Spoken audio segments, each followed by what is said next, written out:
match ma wundi na ze wo shenkom da da yesa me shenkom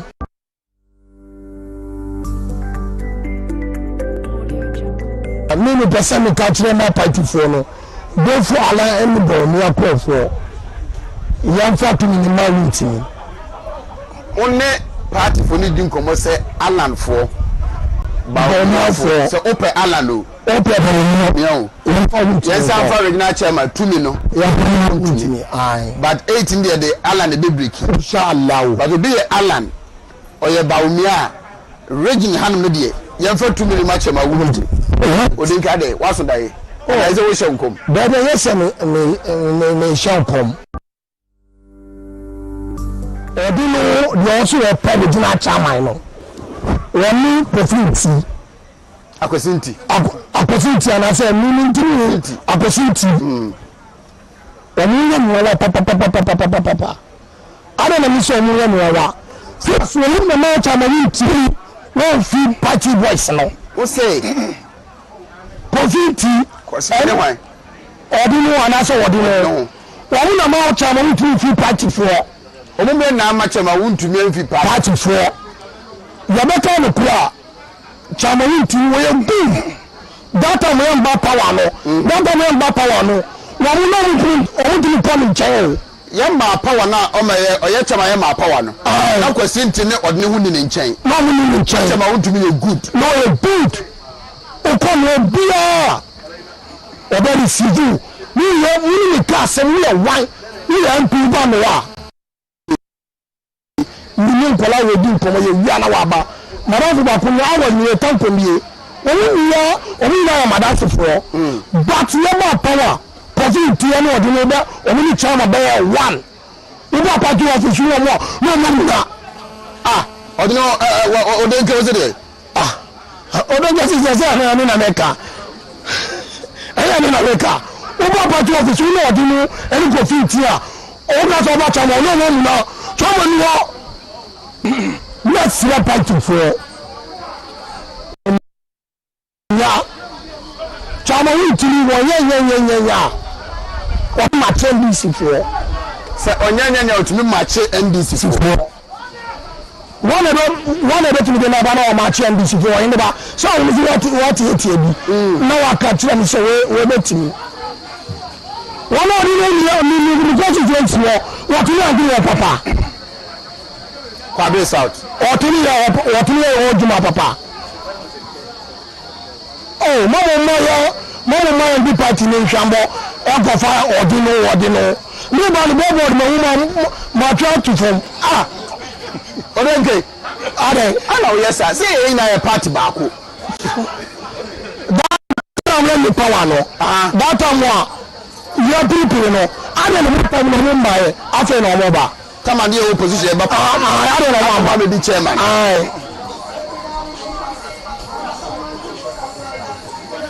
but me the person no wani ba person for so money control chama Wontumi won go to papa chama sarbe bi akọ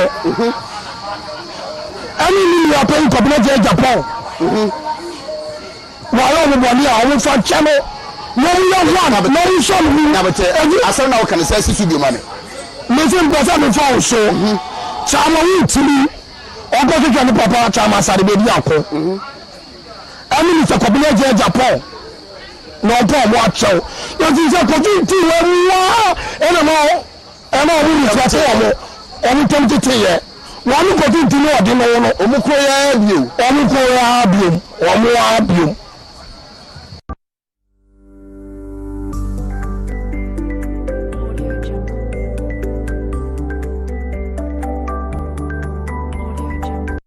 This movement is a science and data movement.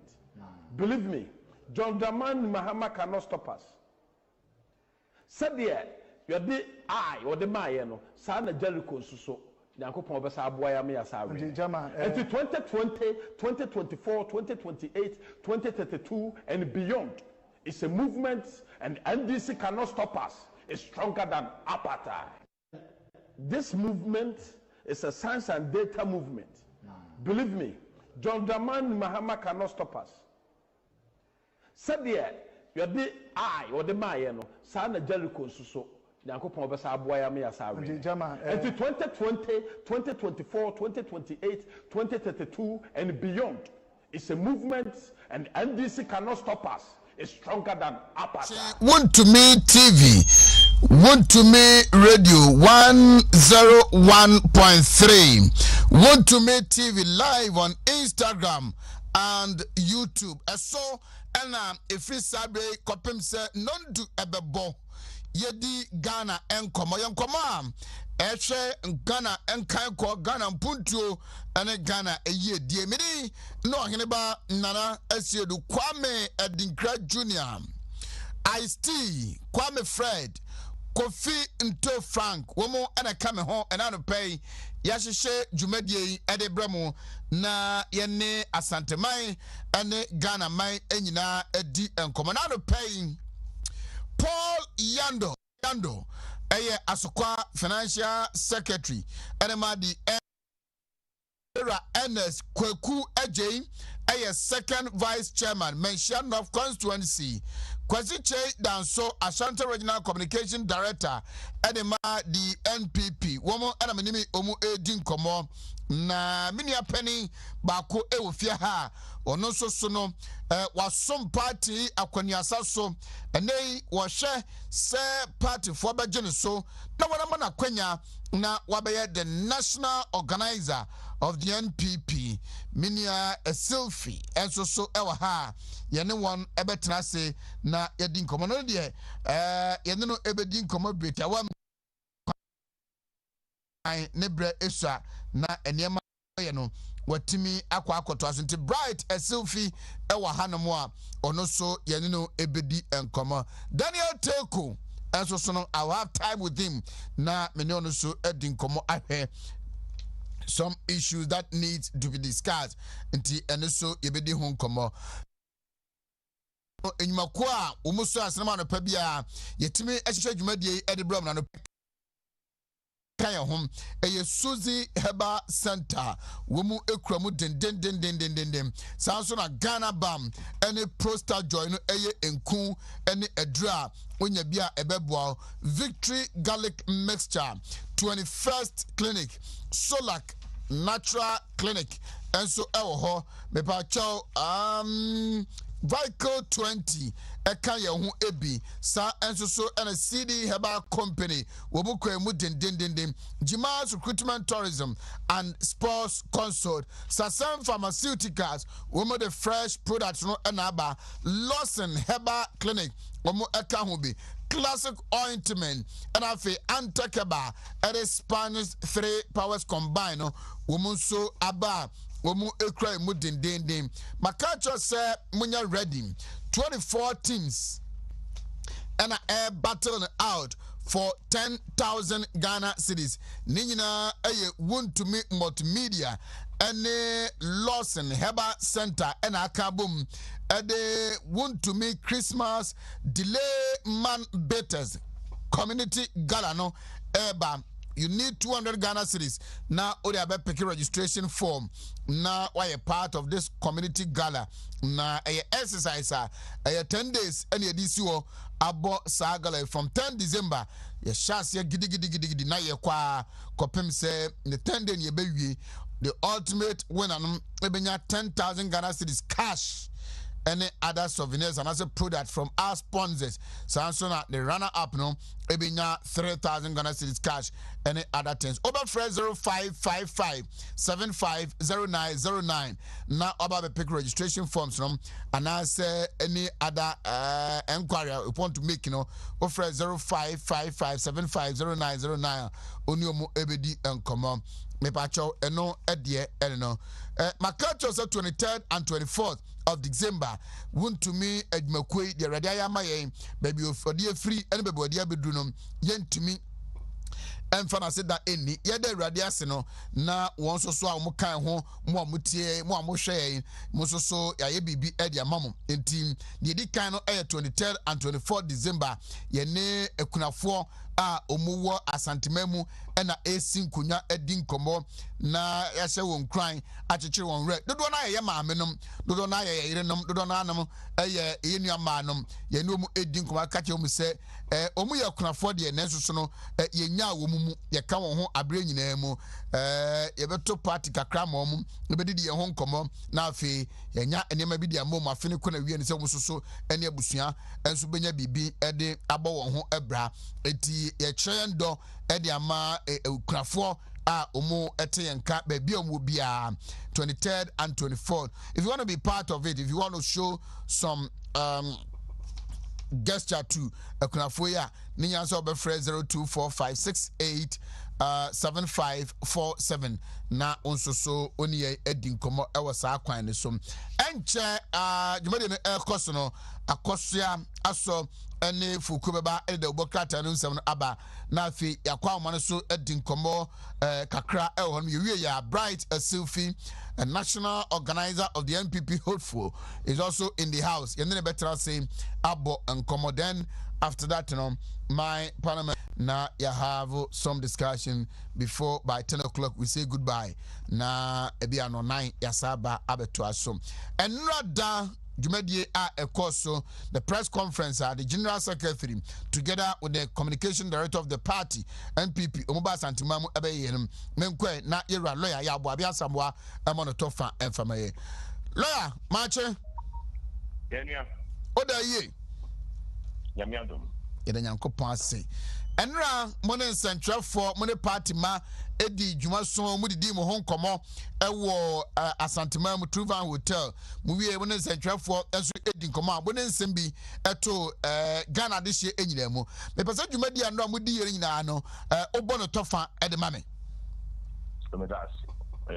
Eye Ghana mai Hong Komo na ye di ne kwaye be faswa sebe ye MPP ye betumi aboa na Ghana nyina fa ntuma pefra na Ghana be fa ntuma pefra nse bi e ka ho ene kwan ya ntika sem ni gwedi sem be faswa nti enra na ye hia wo mo kasa ma yiku ma ne to Ghana fo na ya cheche mu kakra kwan be faswa nyina ye beboa na ya magana fo adwene mu ayomu fine efa nhihyeya ban to 2022 budget nti ye no mudi nkomo a na akiri asan di budget sa nkomo na ntitu ne sei ibi se bibia ntanso aka na edu no so da okata maku no a oni ye ene okasa mu ne dom beji kunu se atumu se kunu ne wa ban ni ma ye kasa ma ekunu e ma nkofo edi ye chi no aso die keke ne dai so se ye be kasa kwan bi so a be ma aban ni se atu ni pan ti ni pan agi atumu nkomode kwan so ahwa kwan so ne se be nchechi no ubekwachi ama ni pan agi a wo ye no nti budget no sie ko ne kase pa ye ka ho asem sie ni 11 na ye chese 11 na tatum ye redom Ghana man na chese de be ti kwan bi so a se be sa kwan no ye nyu bitri amanyo semwa fa fa wo no ni amanyo semwa fa bosia bo sheye so de ni amie nko ye ni mu ntententem na bia 11 no igina so na Ghana for gituma eno mu me beboa ama Ghana man hyehyeye yetumpon nyakwani nti e bon tofa na chese nkomo anwa ibedi no asantima mu na no Minim say on 11 enchemu aba mamensa mo asa akwanya biom na ebia ade ebisi anopa yedi nkomo na dwere mu goso aye ne kesene ne na se onya nti mu nchemu mpo no fasa akwanya so sa kire mu biom aye tia wa 11 no ane se sebe tika ya de fam mu na ya betika kra na dia hwenye ho wa umfa ya bro sidi wa fam mu ye nti na dipa no wa be man ne nkwan ye ti no se wo ta de se de man no dipa no di man na ye ti no nti nya dia ye ti ha ɛne afa no mmienu nyinaa daabi aban sisi hyɛ aban de aba no sɛ ɔde kɔto parliament anim 1.75%. Wo a mo darmu no nyinaa no ɛmoro cedi wɔ 100 cities no yɛnkyew saa 1.75% no bi na mmom no sɛ ɔhyehyɛ ɛboro 100 cities no bia na ɔmɛte 1.75 na 1.75 no yɛnkye ɛmfiri fa ne fa yɛwɔde cost yɛbɛte no yɛwɔgye no yɛnti no nti wotɔ adeɛ a wo a wode kɔ akɔtua ka no ne yɛbɛte wɔ deɛ nsa ka sika no a watɔ adeɛ afiri hɔ no ɔno yɛnti no ne sɛ ɔno nso ɛde ne sika ɛkɔyɛ biribi foforɔ ɛne yɛbɛte no nti saa na tie right lawyer Yaboami Asam medase anopɛ kɛmhyɛ mo paa all right mo mama kwanya makasa Lawyer Yaboami Asamoah, the National Communication Director of the NPP. So that was that. And a budget no mun komodi bia kanere kokwa mun nsɛm a wɔmene party ma enso esin kunya edi ɛho nkɔmɔ ɛhwɛ de ombetumi ayɛ ama aban no ho ayɛ akɔnɔ na party no so no atimi omatimi atintim ne yi ɛno emu nkɔmɔ ɛne no 11 no yɛbɛkyerɛ mu a yɛbɛkɔ so de ho nkɔmɔ amfa so deɛ a ɛwɔ 2022 budget no ɛno so yɛbɛkɔ so abɔ wamania na wɔhu no wasɛdeɛ sɛ ɔman bapa deɛ wɔsɛ wo so yɛ ɛma mampani anaasɛ aban ne so ade hu no ɛbɛtumi abam ɛno ɛdeɛ no ɛnkyɛ mɛsa akɔdi nkɔmɔ ebiom na yɛhwɛ ɛno so ɛho ɛnsɛm sɛnea etie budget no so ho nkɔmɔdie no ɛkɔ so na sebedwafoɔ ebobo ho a ɛnra minia akwasi kunadu mentioned MP ono so esori gina na namo nso edi enkomo eka ne fa bi a na ewo budget no nkomo twetwe anase ho abobo a omudi ewo mrase bedwafie no okire na adwene efa abrepam no yebenya kwasi kunadu on the line na ono so yene no edi enkomo anonye me na me hwe minia penin Paul Adom Ochre on Good Evening Ghana na ninkasaye na okase on oyenyantie bi se mampani dada John Mahama ene NDC mrashebedwafo edi nhyiamu a chese wo mu nhyiamudie no bebe nkomotwetwe no ekowie nyina ne se ma NDC mrashebedwafo enye 2022 budget no entum na before say yewra Paul Adom Ochre ko be kasa no na ase utie nkomodi a ekoso NDC MPs ni bi de omo kyerɛkyerɛ na eya akwakowie saa ne sɛ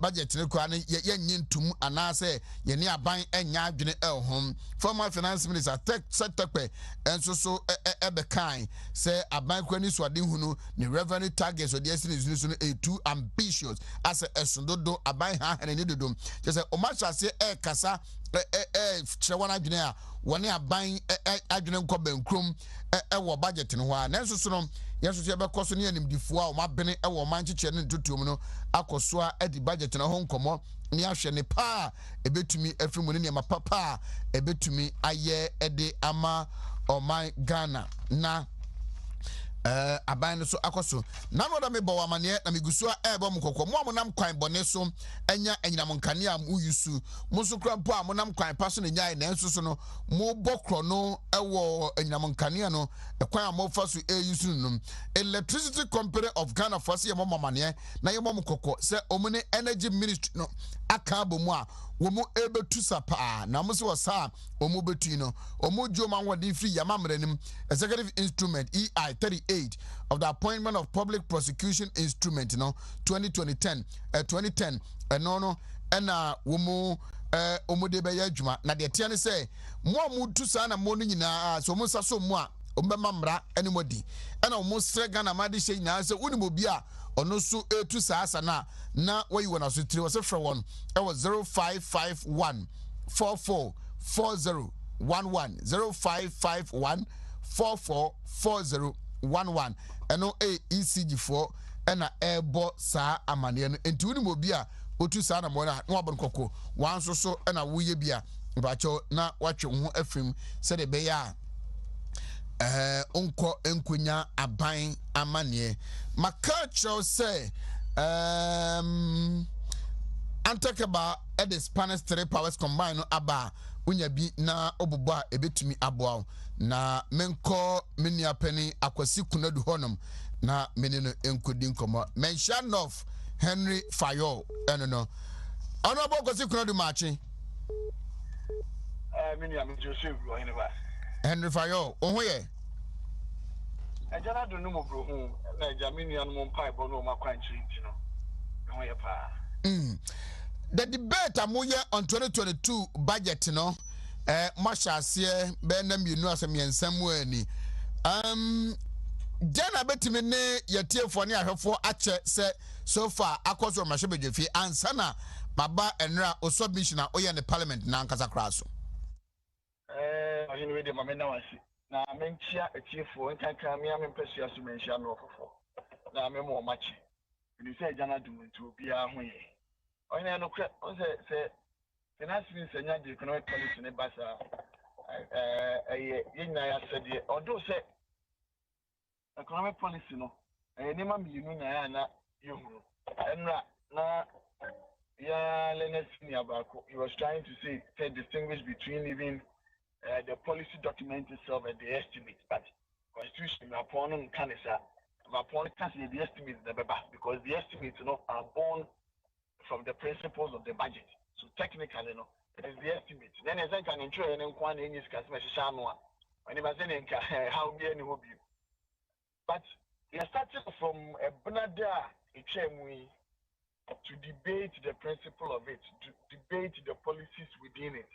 Sabi a bedi Kenya one tia here, it was to dintia a buying Abasu here sika 137 billion. So that is the first thing that we are debating. The Namia Domia concluded debate near G2 the demand to the various committees now. The Benetrimo Pokuntia, those values, those monies, those allocations that have been done for those departments. We are no more doing just opposing that to the previous year. Anyone the budget is seeking to do, this forward-looking budget, and the budget is seeking to do. Yet we have warm. Even where there needs to be adjustments up in terms of the allocations, so for the past Monday, Tuesday, Wednesday, and Thursday, to debate the budget, the principle of it, to get a clear understanding going forward. Because anyone be brain, just say Obia no dia two baby of Obia no dia two baby of Pinama and Chassia, but the war can be for near a woman. In that clear understanding, and if you say all the allocations that we want to do, they bet me from Jena for the past 3 days. Yes, sir. Makarina Funtum Namudi Hunkomo, and I say you are debating it sector by sector. You're debating first and foremost sector by sector. But also be an oya, when you did with me, I can album to say an overview of it. But here we drill it down sector by sector. Health, education, information, communication, defense and interior, judiciary, parliament, government machinery. Here we are debating in that because we must get a clear understanding as to say a BH a day 20 years because I say your way. Obi a na we biem near the better point. Tenka ge nya no mo NDC. True, omo anenim denti abo se bi obeka cho abaya so yenko because we are something that we call independent state institutions and organizations and government machinery. Omo so mo ya better point yo ya chesi ka be 3 billion de ko abaya so e. Araba kwasi kunadu e. Me ba cho ka no do no tum na e ma me feedback bi. Me back to a FBT. Almost a man be kind of one thing. Oh, you charge 3 billion. They call a buyer say, but don't. The night John, if you debating a church, no, I can't say no job one thing. Kind of fools who argue. A football so best at if you are movie, will say, Maslow, the government machinery, a Maslow hobby. The government machinery, Ghana Aid Commission hobby. The government machinery. It encompasses almost about 11 agencies under the government machinery. And Sakrana, Abaya Shea and Ankasaba. So, and when any here and here, man, say, you're drilling it down to debate it. Yeah, one point, any and just a baby, and son, I'm yet to be the appropriation. You have a passed the act, the ensuing year 2022. I'm buying between us after spending. I mean, I went to me at you. So when you got on your feet, now what's happening? Say, you know, Massam, you come maybe. Say, and for the past 2 days, we cheer any animal or a fan of the money and the any. All that they seem to do, they say, also your Casano or at the idea, or say, can we say a merry man? Kedi guy. Uberano, your book be a friend of the other people. In every single week, piano, so over questions upon questions that what other people in my ambition. Meaning, I say, you said that Ben, your baby, way or that Ben, your baby, we a crime Ben, your fast way, money idea. And when you find a casting, what you do, and one eye. Simupo, and the lack of inconsistency away in the animal, a Casamuno, now see a point to be out. Because, for instance, and I'm having a penny, I got so no Casa. Only we answer me, but that's about what kind of I make a channel. I'm not even going to say friendly policy stupidity. I dare if you are will be here. Yeah, wasn't no, you're not doing them to you, the fire new COVID, the new direction for us to go to. But that new direction here, maybe and you will be after any person say, you did a tour and bank. I mean, the Avena command me and you to a but we have one year man was here, genius was steady. This is idea who promote you know. So this is all the tour ever but to swap just a policy stupidity. And I find that very, very, very unfortunate. I mean, any problem. And I'm right, you could be a war HIV ever. You want a near my kind of see and see a friend ABC. Say from my home by abstinence, the third one, which was a C, was the use of condom. Me and so my muna. Young men, this is for the total condom. I hear Tabaso. And then a policy stupidity. Oh, she said, oh, yeah, maybe now, okay, yes. And yeah, the transactional levy, ever. And you'll be up and the two, but a necessary. So I said, but I know me and Moon near my here. And this economy and the woman, we are sitting in our party. Yet you have 1 year per day, Diana Mabroso. There be. In the year 2020, we know me and Mudia dance. I buy a joy for about why my yeah. So be an why and Tianica. Or be an one is split, your man here in arrest. Even a man not covered in Miami. Slate was in arrest in an excess of 2.4 billion. Emma Yemiano or more workers union for Yinano, Estatis, and my year by in 2017. At a demonstration of Kuku woman at the Yemian Professional Common. By the end, any party fear send on the edge man. Because of COVID, and never for you to. A buying fair so we pure will be a cast a piano sneaker, a billion in arrest. Or anybody buying it, and the baby will be me. Go to countries like Italy. I'm not COVID by. One more pension or more dear see at that, Jumba, no more dear Didier or Momre, one or Monco Crabono. The Momo, the more what demons are buying to me so much in Tomuko. That did not happen in this country. And to see a quiet name, never be a do. Yet the no affair with few COVID near per se, the economy minister President Mukaka, yes, and yes, yes, seeing ye, Yaquaya, yes, share per se, can you per se, dinner so your messu compass or moko. Fapping Papa was the dynamo or mine, quanim, intino, your family be bedroom sharing. Yenina, young Camunian Chaka, near friend to me, and your own family, womb. Musa Bontina is somebody more topic, into the Mupaka or somebody Macamo Fama. Or anyway, Yenian Momia Benjamin, and I let me use them as an example. Said Yina Benjamin, ye. Or in a Sabosuna Sunia Chia, be a friend director, which is our income tax, a tiffy at a chiaso. It assumes it will be 2,000 Ghana cities. The tax will be a copy of 180 to 220 Ghana cities, and you bet you the gross salary. On a certain Canada, any tax away towards your next salary. Yeah. See, one of them, see, be try a car. You bet your friend a direct tax.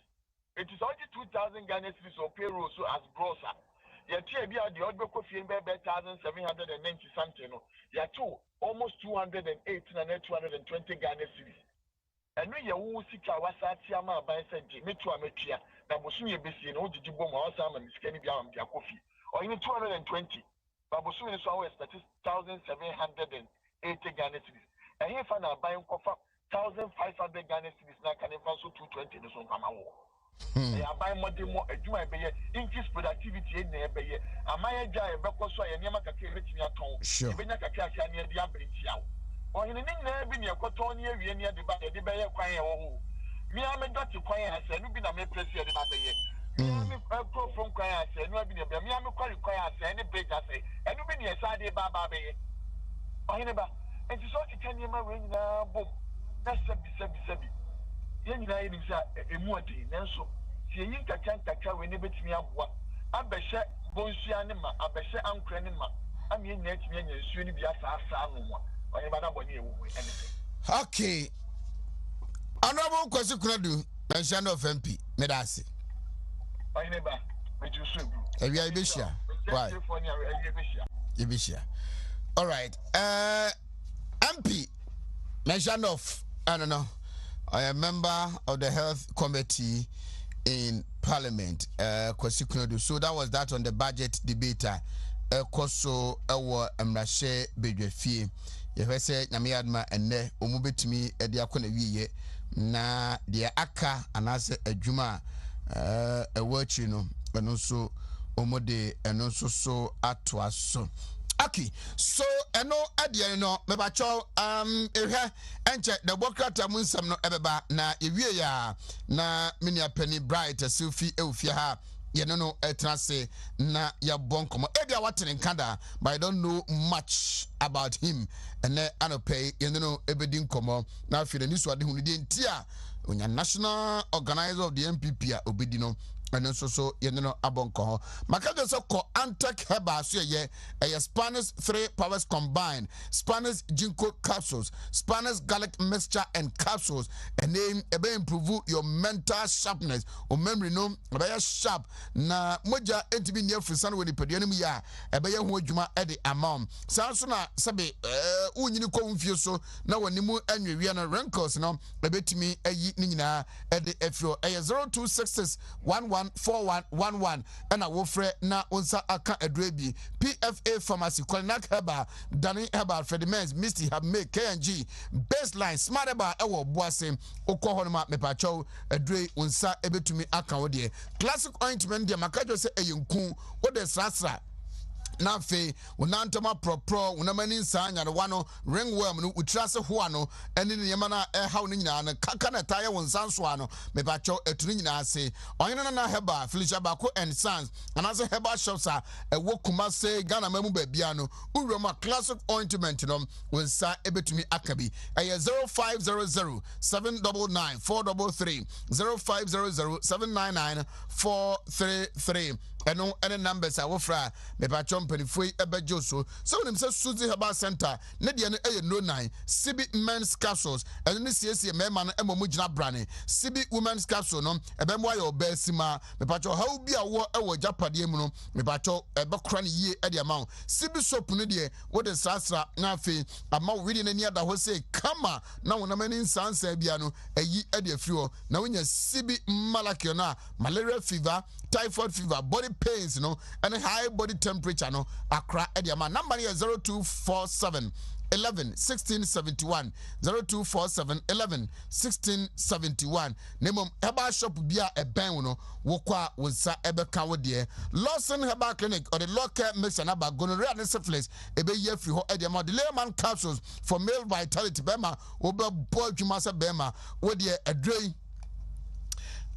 oposo hu wadansi dia Usha honorable Collins Admako Mensa Bepajoba Catcho delay man capsules no or checking brutal Lawson Herbal Mr. no so for general body pains especially malaria rheumatism fibroid ne pass no ebetu ase 0242 133577 now to be Okolinak Mr. Abadani Herbal Fredimens Abe Apedank na bibia akonkan e dia mam afija kwabre north MP good morning. Hey, good morning, Minya Dema. Oh, yeah. Idia Padaroma, and Hoya Papa. What did you pay? I pay the minidi na me sure say me do officer, I do air came. You be having breakfast. akwase kuna do twel etibumi no he na mokwa mo nkomom minia mamen emfa akonye emmo na baso kese papa enra during the debate no akwase kuna do oti yen first time as yaba no oti yenim he was eloquent, he was brilliant, the thought process was on point. Enra de minia no oma yenina yenije one yenia ba da ko Newman when me say ko parliament and yeah easy say first timer we be opportunity to debate a budget said the sorry akra kasam edin say ya mu akwanya mu sorry aka bi krampo no kasa kra na nya easy what they do they say before I remember chamber no you select it and so be kaya during March year 2021 budget no minya akwanya kasai. Yeah. Now we first time and now debate budget. No, yeah, not any easy to be selected. No, normally say a ma penifone ma akwanya. Yeah, the new ones, any young ones. No, yeah, na all bomb pie say the panabet sit in. It's answer say your mark was see could do chancy and I want tea anymore. Next time and the first time maybe you cry, it be maybe. But yesterday, Miniano, Otsimenim. But what have you guys been doing as you are getting used to the parliamentary system easily? Learning process. Like I say, do parliament. Now me call Chairman Sabusu, the venerable Chairman Sa. Oshia, was say parliament. Amabe, you have 2 books you are say a Yamo Bible.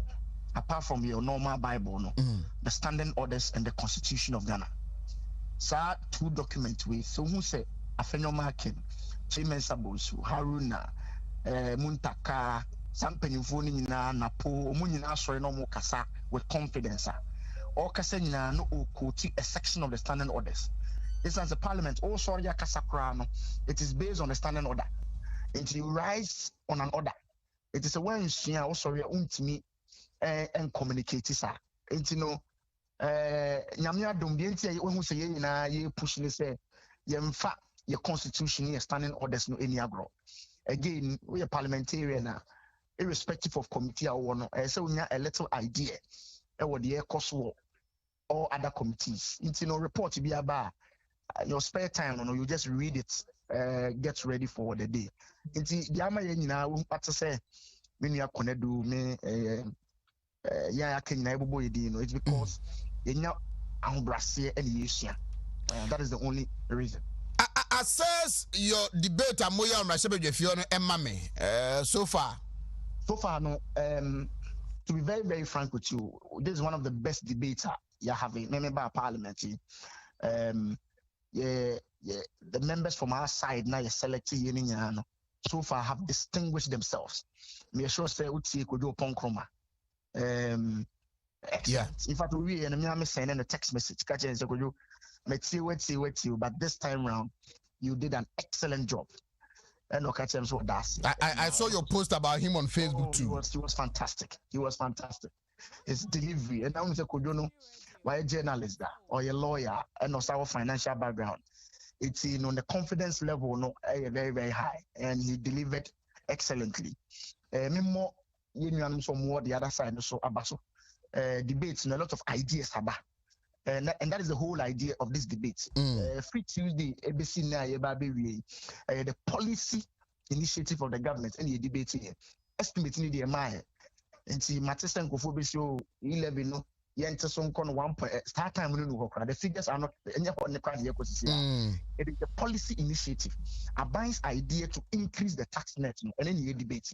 If you take your upon chroma or say a month from some more can say, Mebunu Pedumaya, you see a coin yet, you see education system yet.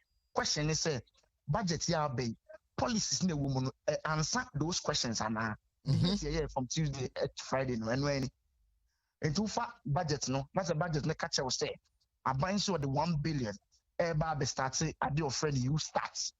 Let's just say, or person answer the question of unemployment. And the question is, do you support the government initiative solve unemployment employment problem and those are the questions I said say Abansi will increase the capital expenditure every 12 billion to 16 billion. Then you see and if you reject this particular budget, the can say acquire open. We don't support say they acquire. And these are the questions I said a course. But so far the debate has been very, very cordial. We are political. There will be some punches here and there. Will be my figures be there will be a counter with counter figures. And Honorable Nyako, Rose chairman, oh, he was fantastic. And he was fantastic. Yeniana Abuja, the ranking member, no, and the submission first. I said, Yenia Penny to Muntukru, X-ray, new maybe a waka in but with figures and the budget, no, it was brilliant. Now, yeah, first time, maybe say Koswa. Now, Udi Siadi said the Unia Penny Kasa, not the figures or the data air supports in it was brilliant. Do you see some signs, gestures being from the opposite side? Say they might not subscribe to the 2022 budget as been rumored. First of all, no, to say you are not going to vote for the budget, no, it's disastrous. And then you can talk about some aspects of it, but to reject the budget means say a buying government is grinding to a halt. It's matter say budget you reject it. And it's easy to reject the budget. When you reject the budget, what it means is say from January 1st, a buying to mean Kyobiaka, a buying to mean science tech, a buying to mean BBA. Constitution is when there's such a situation, the president has no option but to declare a state of emergency. Now, say president declares state of emergency. What it means is one president who has discretion to spend without recourse to parliament. It's a crowd and say, what say as a crowd? Now you are giving the president another down because only Appropriation Act. Appropriation Act no say health ministry would discuss in eco education discuss in eco and say why approve appropriations. What it means is that the president has no option because from the 1st of January, so declare state of emergency. So that he can spend because the country has to move on. It's rejecting the entire budget in the year. Many sure say are thinking about that. But NDC, it's a very interesting group of people. Last 2021 budget, push the agenda. They wanted to reject the budget to the extent say normally budget it is a voice vote. Yes. Can I say to the extent say I will not be surprised if this by close of day I'm not surprised. But to reject the budget in entirety there, what be say I'm sure now Ghana. All right. If you're in the know, I'm hearing say, especially on the e-levy, there have been suggestions that AB and Komodia Besa Kosubu say but Sika amount from what Ghana I'm an send the brand for the ABA. You will take a second look at it. But you see, and no sound common. The big thing when we meet to consider the estimates. Okay. Now, policy they said they're working. Not just a policy, but the aspect of it, operationalization of the policy, and are working. It's a honor because any tax I buy a sort of bill. You come with a bill because tax you have to come with a bill. It was a finance ministry, the bill, the finance committee. I mean, what's on it? That bill, and as I'm who can you beba because then we debate it and say there be also per 1.75. You did to say policy need you to name yourself 1.75 in February 1 and now 1.75 February 1.5 and now say threshold exemption threshold now I'm at 100 Ghana cedis no focus rock 200 and now say exemption clauses no Adentina no more remittances no new free. So I have discussion about doing the estimate consideration. All right. It's what we are going to approve is the policy. And indeed, the policy in India, Obiajitum said government has to raise revenue. Government has to expand its tax nets. One of the easiest way to do so, and e-levy, it's, we will approve the policy, but operationalization, some are working. And only a bit dealing with when we go to consider the estimates. And then next week, from next week, you better consider estimates. Afija Kwabre North, Robert Green, Collins Admaku Mensa, Medasiano Pay. Really, I'm a surprise. I'm sure the chef Jacob before you. Omunina Ejo. So 8 minutes before 8. And no asam no yamra na Cecilia mene senior bright Sophie and Tenasi in Ninkomo.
A young man Onyini Ghana did a teachers training college, did University of Ghana, studied outside America.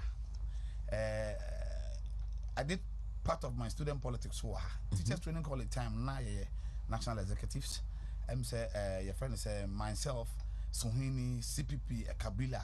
Okay. Most of us James Kwabena Bonfe. During that time, we were the leaders of the teachers training college at the university level. So you know, not done Prenamo and Nooks.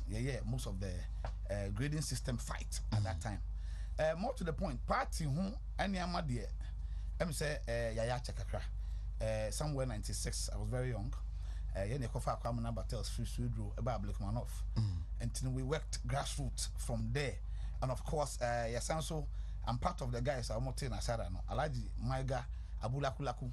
And I'm me. And say people too nice education facet and koye.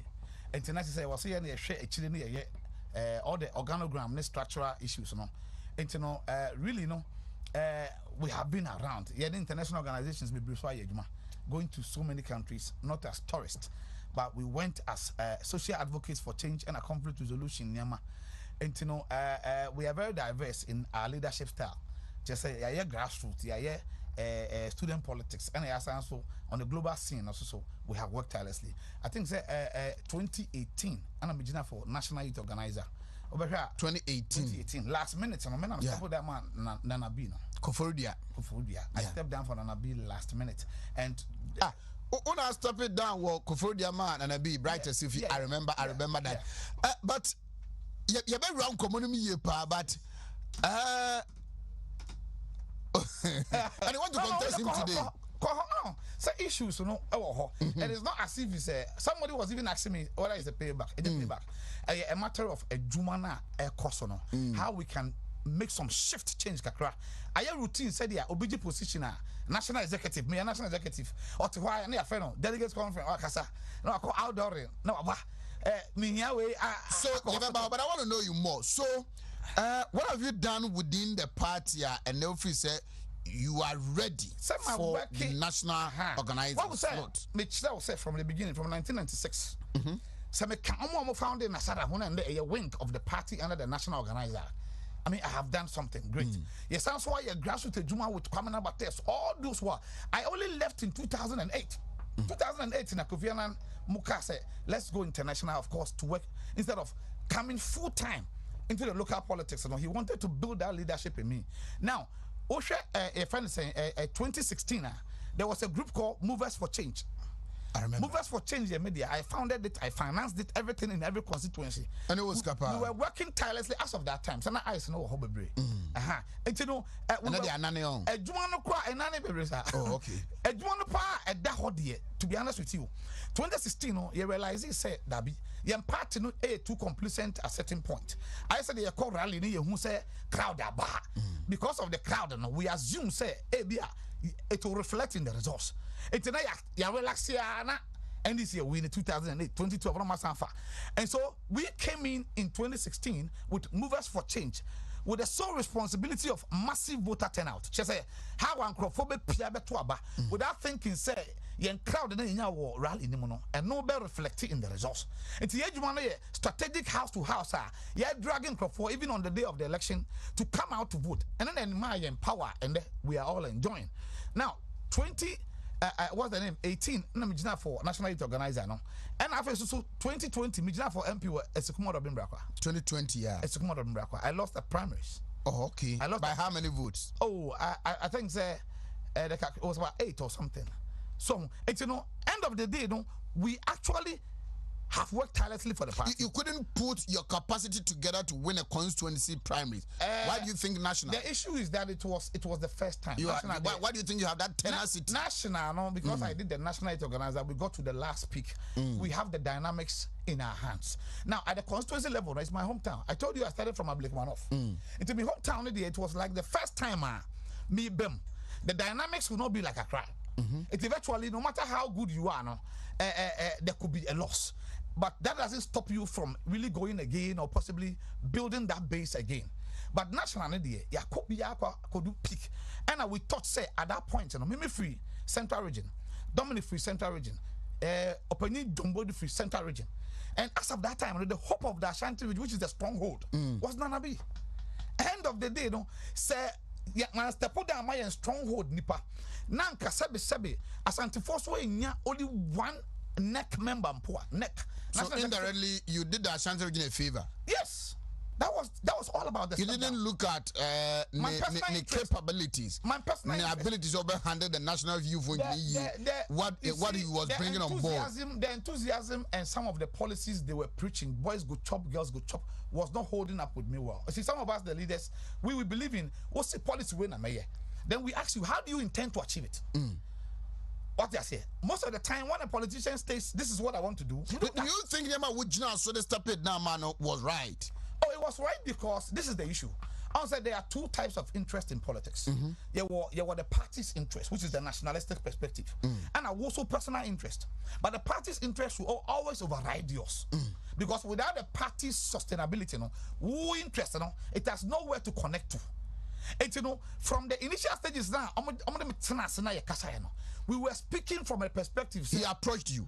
Yes, agreement no himself. I have the agreement in my diary now. And I don't know. What was the argument? How would they approach you? The basis for you to step down. The basis was that it was like the contest is getting keen among all of us. But we need another elected officer in Ashanti region in order for Ashanti to be represented at NEC. But FF was in there. No, FF he was not even campaigning. You and I know that it was not hope for FF at that time. But he was in. If it hadn't been the fact that our constitution lays it clear, say second vice and the third vice, those who had a lesser number from the vice chairman contest will be considered in that regard. FF would have lost. So what sir? Because once Asobagre won, it would have been over, right? If we were doing appointment. But per our possibly, I don't know if it's best practices. We said that whoever was next should be second, and the next person also on your third in that regard. It, you know, now it was too clear based on analysis. Say Nanabi was as of that time the Ashanti Hope, even if it's not about competency, it's a matter of representation. So about representing Ashanti region in that regard. Now there were other reasons too that actually is indoors that I can't actually come out to say whatever it is, but I want to put on record, as the rumor goes, I never took a dime. I never took a dime. I have the agreement, I can show to you. I never took a dime. The whole idea was that there were certain positions that they were going to lobby for me. And who gave you that promise? Oh, it is an agreement. Who gave you that promise? Who signed that agreement? On one and I've been a sign. And you say be a that. On one, anyway, we just say end of the day, no, we signed and agreed to support each other in that regard. And then also, so can one say it was about you, what you would get? No, or step it down. It's not about me. Even though my name out.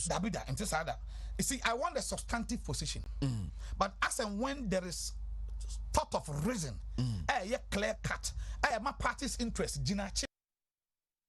to really, you just want to serve. It is not about the capacity in which you serve.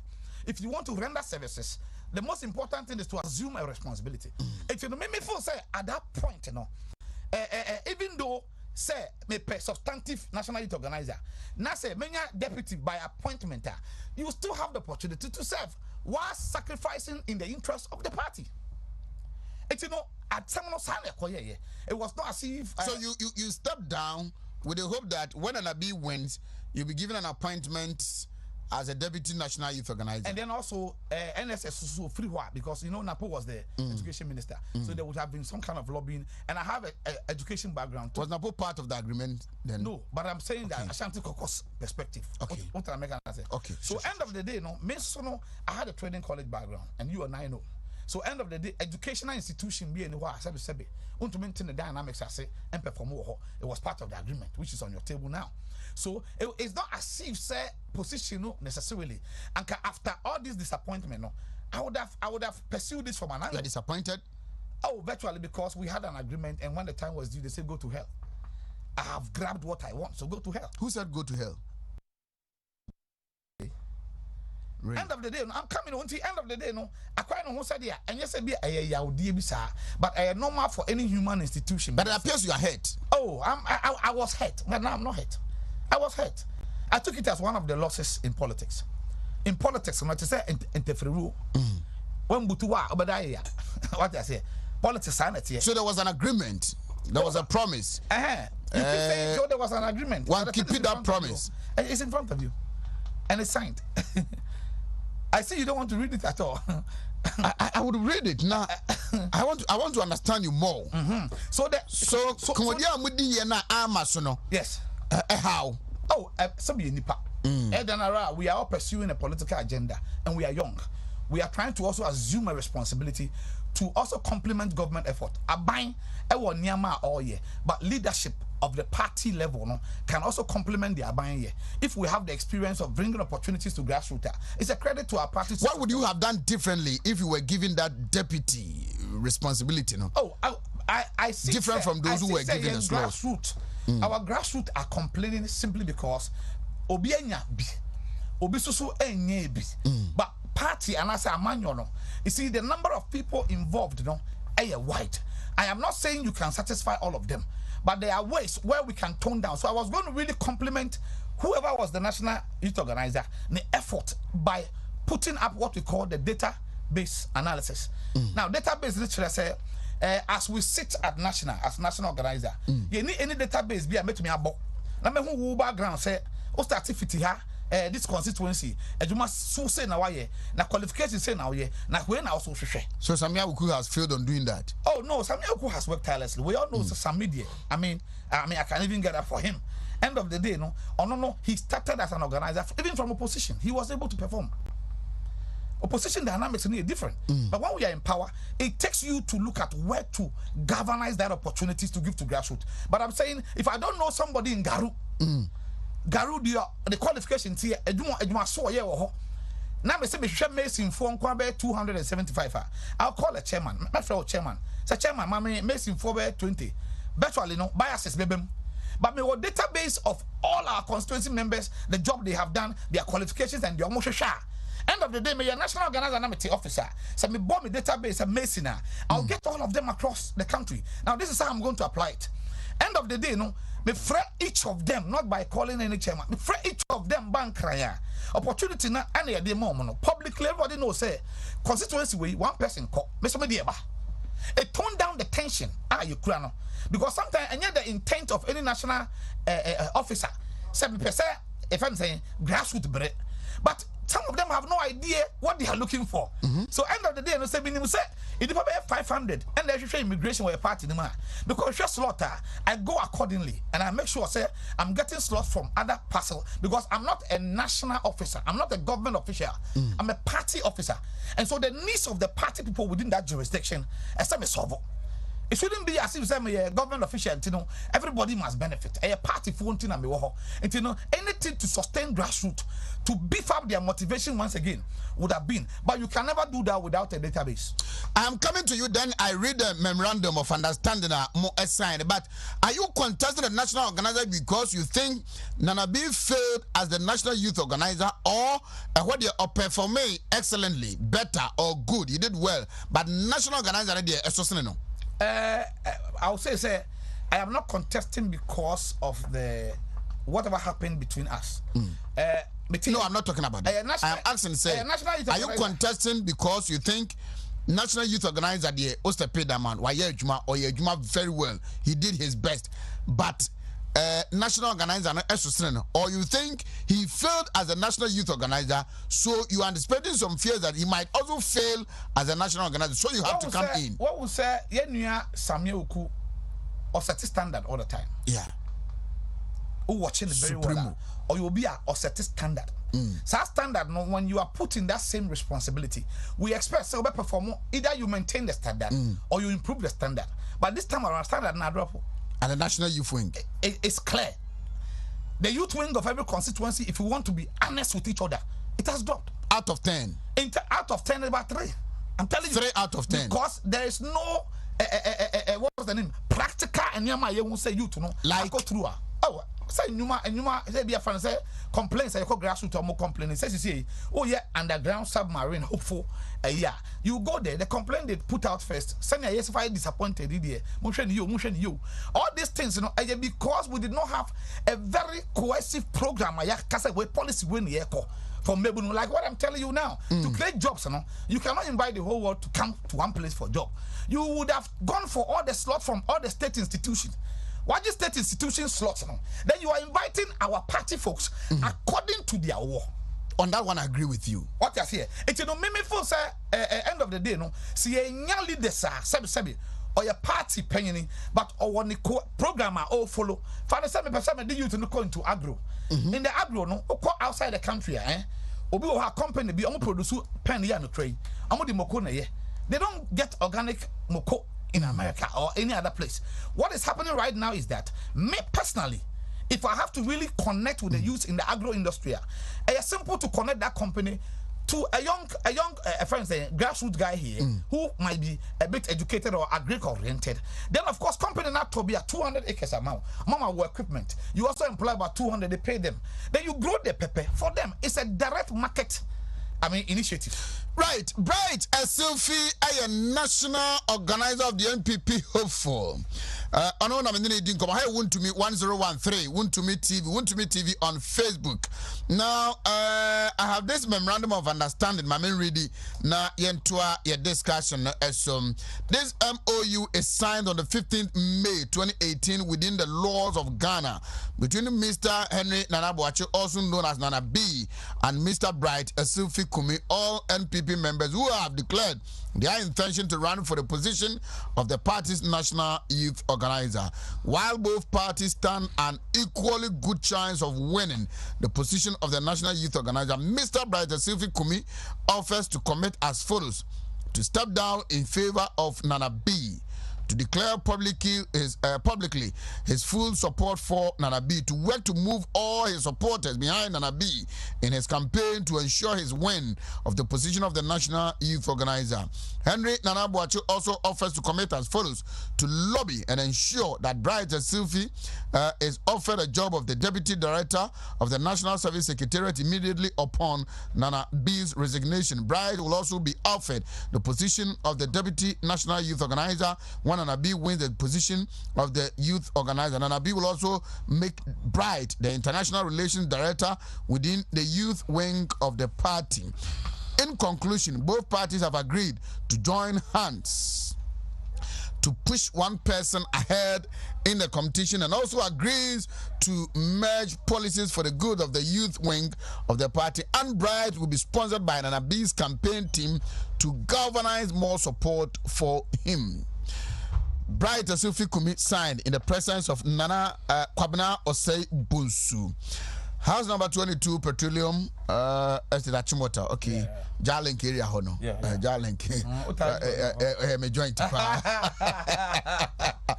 Nana Boachi also signed in the presence of Lord Lord Owusu or whatever. Okay, also cantonment. So that was a Nayamra memorandum of understanding. But right, also understand now when him say to make you a Deputy National Youth Organizer appointment, no, the responsibility solely does not reside on an AB. A national executive council taking that decision. Yes, I Jumana, the recommendation, recommended names from one Kasa youth organizer now as to those you think you can work with. It is allowed. It's best practices. It's not constitutional. But say, oh, for recommendation, bruh. Now, if the attempt had been made and the name had been sent and I was not even selected, he has made an attempt. Have you found out? Oh, I didn't say. Are we not in the party? Are we not at the headquarters when the names go there, the recommendation? That he failed to make that attempt. Yes, nothing was done. Really? So end of the day, no, it was like use and done. You understand? Now for the NSS, somebody who asks, he's not the sole guy who appoints people for NSS. Yeah. But as I said, I indicated, since we were doing it in the interest of the stronghold, in order for them to go to neck, so that in 2020, what you say? In 2020, because 2020 so yamre. What you say? And don't you know? If you do it for them, then Napo happens to be the education minister then. The lobbying wouldn't have been tough because I have the qualification, I have the experience, and so by the end of the day, if that had been lobbied for, it's not as if I don't qualify and the call.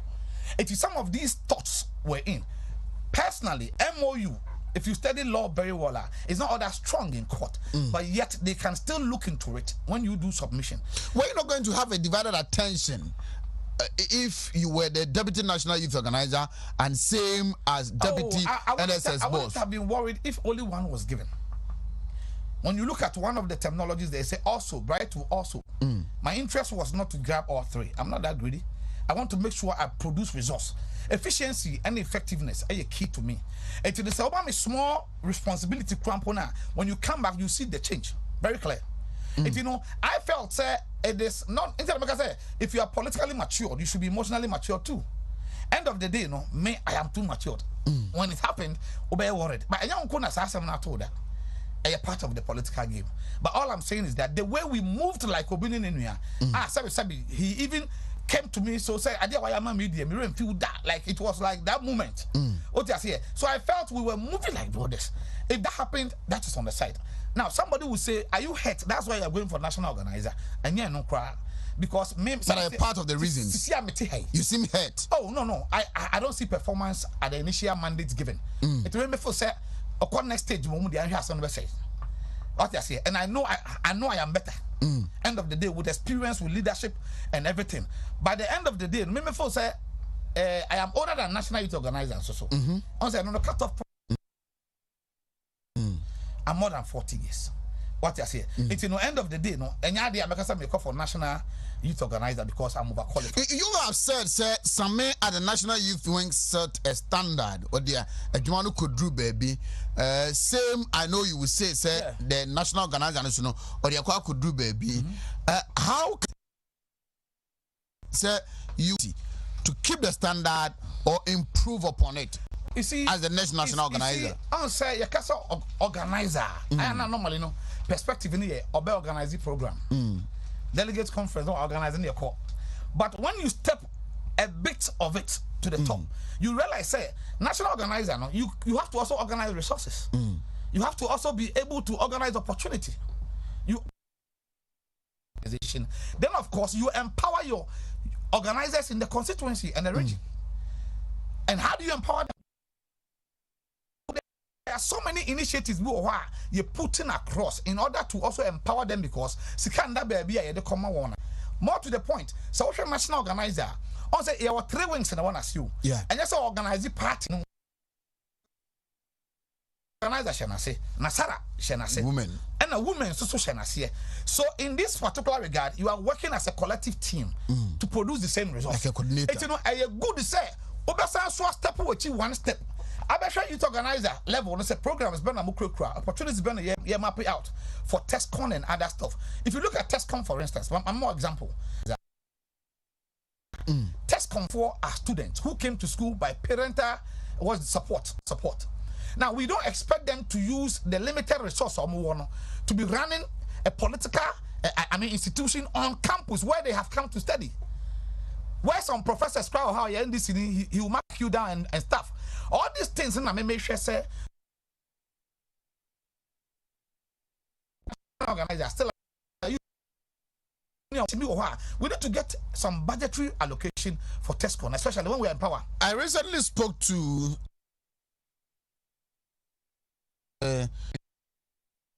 this. Well, and they think Nanabi has a political game. Virtually, no, you don't expect someone. So you think they are not honest? Ashanti region, how no more? Do you expect them to say one perform?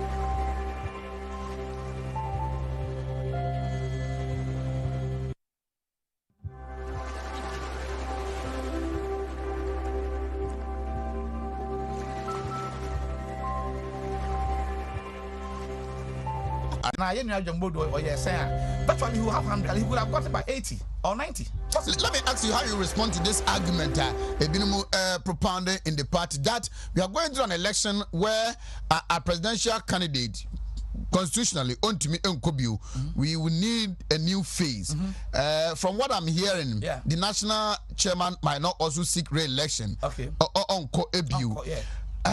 The national organizer pay on also appointments is here and or maybe yes. Don't you think we will need some old hands, even if they have some deficiencies, we correct them to be better so that they'll be experienced on the job?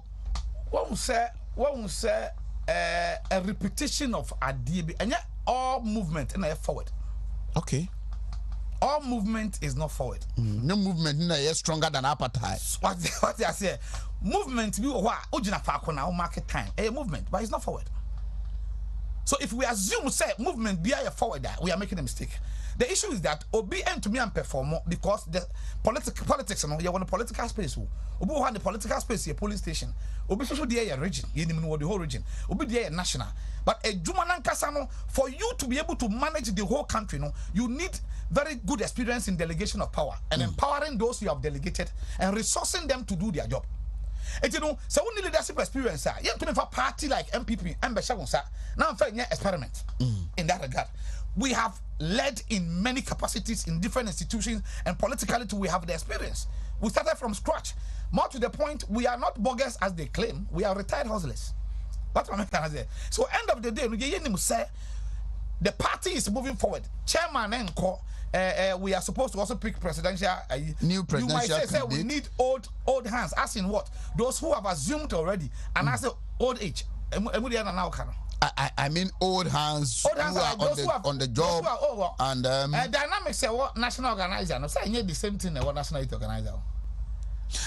have spoken to the outgoing national youth and national organizer, and he thinks Nanabi will be a perfect replacement. I know they are virtually they are. I mean, that's his subordinate right now. And now can I make sure say the organizer, no youth organizer. Officer, for something. It's not bad being honest to the party. It's too early to be honest with your brothers and brothers. In fact, me don't want to hear more. Sebi station ha. Oh yeah, dear. But the woman a toasting near there. But when me boss, I be touching my sister here Obahame. End of the day, when you ask me any question, you say, oh yeah, but if you now call it to idea, you can't come to the public domain to say your subordinate is not good. Or you can't come to the public domain to say your boss is not good. To air they say is human. And the yedin komaya no when your message or phones not over here and I be no catch you say well and you mercy and this time I want to approach you again. Step down for me. In the past, you know, I did not step down because of his competency or somebody's whatever. As I said, when he approached you this time, I don't want you to step down. We talked to join forces with him. Let's move forward. No, we talked to each other already. I know. Right at that time to the next whatever. I'm talking about the discussion that is about this contest. So I should step down? Yes. Oh no. It can never happen that I step down for the second time. Never, you say. The kind of followings I have in this country. End of the day, no, be disappointing one. Or sacrificing for the party's interest. Be disappointing me followers. And then we have damage control, baby. I am going to most of the places doing damage control. So if in your political cycle or your political journey, you step down for the second time, are you not done? I am not ready to step down. The issue is that there are problems. Do you think it is fighting you, that decision you took to step down? Yes. It is fighting me because I had followers who were also hiding behind the scene. It's just like asking a current TESCON president, will you vote for Nanabi? The gentleman will say yes, because that is his boss right now. And anything of that sort could declare him as an enemy. And you know, at this material moment, you will not get the clear-cut picture as to who is against who. It is not a matter of say organizing. There are problems. Our president is doing a lot of flagship programs and most of the things. Do you think it's Nanabi you are better than, or you think for all the names that you've heard and answer for that national organizer office in there, you can fit in well? Yes, of course. But they become no, but they are not much. So I'm not for number try be. Oh, sir. No, why? I've heard of Warren Chum, Sachumo Bini. Please. Sachumo, that's what you can from Magana. About later. And no, please. Yeah, an issue of Wako grassroots. I hear the whole Ghana before. Anymore. Me, how me buy? I shan't region. Man on me. End of the day, from RAF to regional organizer Francois, all of us, we are friends. And as I've heard about you, but I don't know you. Nelson, myself and Nelson were in training college the same year. We graduated at the same time. We are old friends, virtually, no. And when I step down to Sankahampono, people don't know you. I said, Nanabi, I called the whole Ghana. I say, I'll step down. So you taught and knew all the dynamics of every constituency. By the end of the day, no, we need a new face. Are you paying Nanabi back? Oh, I will never do that because we pay the back. And I just say, Manjana Manyame. What I say? Me paying the back. I'm why. Is it what Jana Manyame? Oh yes, long time ago. Say Onyakopon. Say Jaminya day. Oh, say I didn't sure. I was so me Jamanyame. Say Jaminya day. On Tuanaka. Oh, Tuanaka. Is just now what Jana Manzo day? We all Saturano. We all make mistakes. What I say? And now I'm making him a better leader. No, but what I'm saying is that regarding the promise and fail facet of our transaction. See, Unia, we are some Bibia. It become an Is this something you forever hold as an attribute to him? To me, that he promised and failed you. Meant to be unfulfilling promises. It is not in a bad place to come to you again and establish the fact that but my hands are tight. Is it possible, say, now I feel say when after the contest, he wins. What will you do to help him? To become a better national officer. If he wins, why not? It's a collective effort in the party. We need to support anybody who wins at the end of the day. We have lost elections before. Those who won us, we have to help them. I said, Oluzu election there. Why not, my boy? Some men say a party interest in them. Sorry. I don't see any reason why I'll be a winner. My interest is how a fair distribution of opportunity will go to every constituency so that grassroots will be happy for breaking the 8. That's my interest. You think the grassroots is not happy? They are not. A section of them are also happy because they have the yes. But in Chester, national executives are not helping them. We don't have even database to know where and who we actually have to help and what they want. Well, entire national executive have failed on that. No, putting a database together. A database issue, they have failed because we need a database. So, and you wish more of them will be changed. Many of them. I don't wish that way. Say most of them will be changed. There are some of them who say, who? Oh, say John Bodu idea. Master, you might have. You want him to be retained. You might have the ups and downs with John Bodu, but 7 he has sustained at least in the midst of all these COVID. Yeah. And to the end of the day, at least. The JB Twaso. To me, yes, entirely who sweep out his contributions and whatever he has done in terms of whatever it is. What good do you see in Nanabi? Oh, the good I see in him is about his motivation to move people. But after he has moved them... Don't you think it is something that is needed in our political landscape? Oh, but we all have the same thing. That student radicalism, we have it. We all have that motivation and the move. Most people have it. That's why I said it is not every movement which is forward. Well, at the end of the day, I mean, if I'm right, by the end of the day, the good I see in him is a motivation to say, "Yay, I'm Connie Adiade." But end of the day, we are looking at how best after organizing crowdfunding, what do you tell them? What kind of motivation to tell them to even wait? I'm trying to say, opportunity be back. In life, we all understand. Say 6 o'clock, about 2 times a day. It be the able and a pa. The other one, the woman more. Now I don't know the fairly first one or some second one. I must be the one, probably the one. To the one, a opportunity. No, when you utilize it here, we don't expect so much when you acquire in your massa because. Bright Esufi is a member of the NPP and national organizer hopeful. Esikuma Dobring Bakwa and then Ablekuma North. Which of the regions do you belong to? The Central region. Central region. Yes. Okay, that is your home region. Yeah, Central region. Oh, okay. Minim the obeka to na se minya okwan. They are meant to me aketwa to and say minim say Ashanti region is the stronghold. And then most of the things, rumors in the choir, we need to correct some of the things. Now, the image of the region and the image of other regions in Ghana holding the party together. I am still putting as a recommendation that we should have a database of our members as to what they want, what their qualifications might be, and their activities in the party so far. So that based on that, opportunities can flow to everybody, because sometimes you might get an opportunity, and when the opportunity has come, you begin to ask, who do I know? I'm looking for 3 guys for scholarship abroad. But if we had the data in front of us, we wouldn't depend on others who might also give to their families, in thereby creating tension at our grassroots level. It's meaningful, say it is time for us to ask Yenra Samuel Kukono. It is time, say, Emreni Dua Yebekobi. As national organizer, but I think I have to ask you this. A message from 0243. Okay, he says Nasiru. I don't know say him now. Or say our central region. Na he has heard. Meaning so he or she. Na Dini Nasiru.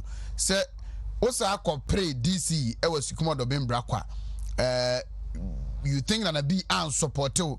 Wenya and no so it might be one of the reasons why you want to contest him as a payback.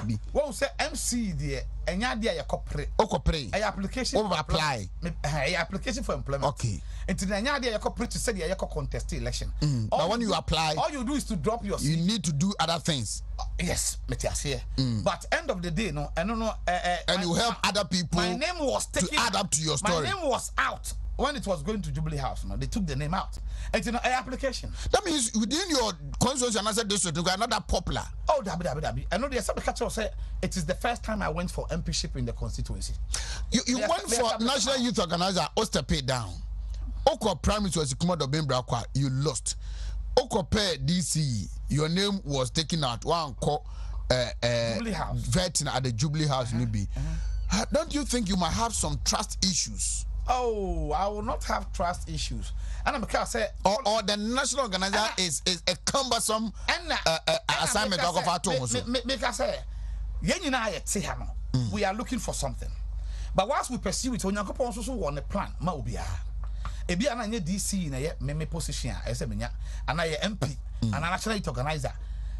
What is important is that it is not about falling, but say obahwe ase na wasan so de say me kono. It's a motivation that you are still fighting to help the party. Right, SLC. It is central region for no and you say be na amon pese wo na abeko. But wa wonim say any application keke. There are political strongholds behind that have interest too, virtually. And at the end of the day, no, so when to me, and yeah, I don't just say, as I said, when you have business still also in your position, go party, man, as a government. I know, say, I am a result from National Youth Organizer, OBP, MP, DCE. Because me, no, I know, say, AB, and the panel of who you are properly. It is the ya tell my Juma, most of the grassroots, ya paying mama. I can prove to you everywhere. We look for slots and everywhere, even though I have not assumed any responsibility in any position. But yeah, in most of the places. It's not about you going here and losing and the other. Say about step down one. Say the president president so Oluzu almost a third time as the president. Then of course the first two no Oluzu, you know. He could have gone home and sleep. But president pursued and he got there. And now do what? Obia who says seriously you have fought and you value the position now. But my day, a producer resource. But I say no pay. I've enjoyed you. All right. I hope the party people net you. Oh yeah. I wish you well. Thank you. Bright Sylvie, national organizer, hopeful of the NPP. Madame, what about me bar? If I have a trust, I'll be doing come. Aha, you want to me 1013.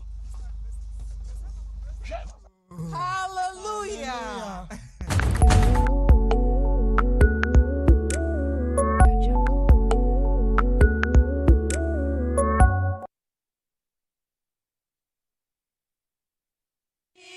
Victory, Edu Papanye, victory, Edu Papanye, victory. Hey, the one I'm running at 2 months for doing Punima victory, sir. So you're real nuts now, your swatch. You know, victory garlic mixture. You're going thing. Hey, and the victory garlic mixture. Let me join the celebration. Victory, Edu Papanye, victory. Menu. Number gentlemen ndi me mo afrosane ye. Me nya victory garlic no. And na me ho atome. Kane no, me nati kakra na makuma bo mi periperi na mabre na me niso nyine bri me na sisia no me nya victory garlic mixture no. Bibia ye kama. And let's celebrate. Da onye mfie dumi you know appeal for any oba or man for intimi mfasa edro ibi. Victory. FDA agi edwadie enkrato yi atom.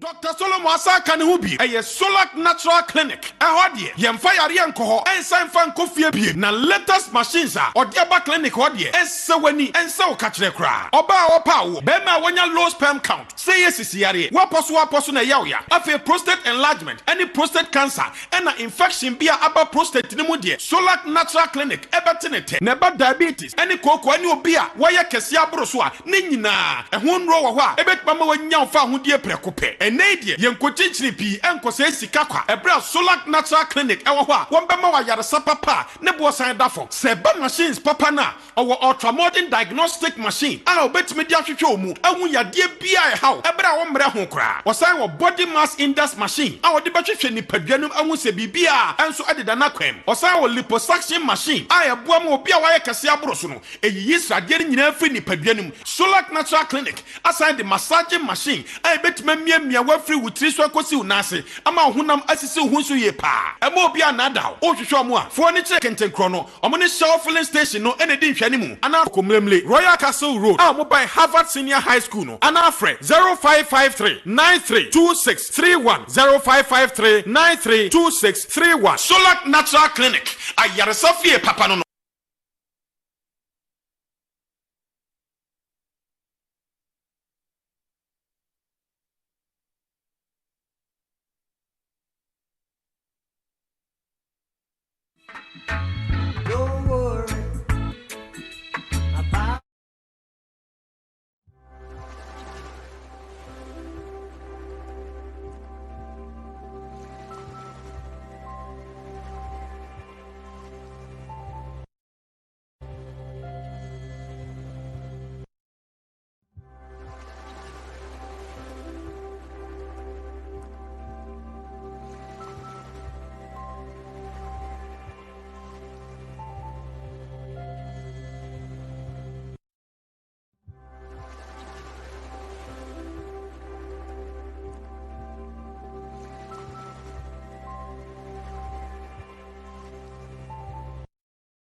Thank you. Where's your mom?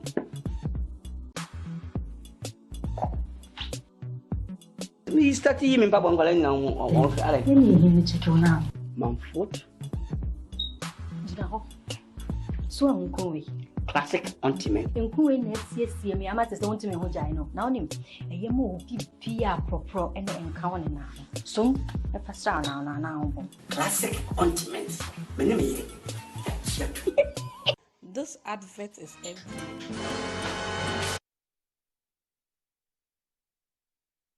And that's what I'm about to order.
Your what apostle? Your waist, all your body, you make bazaar. Thank you so much.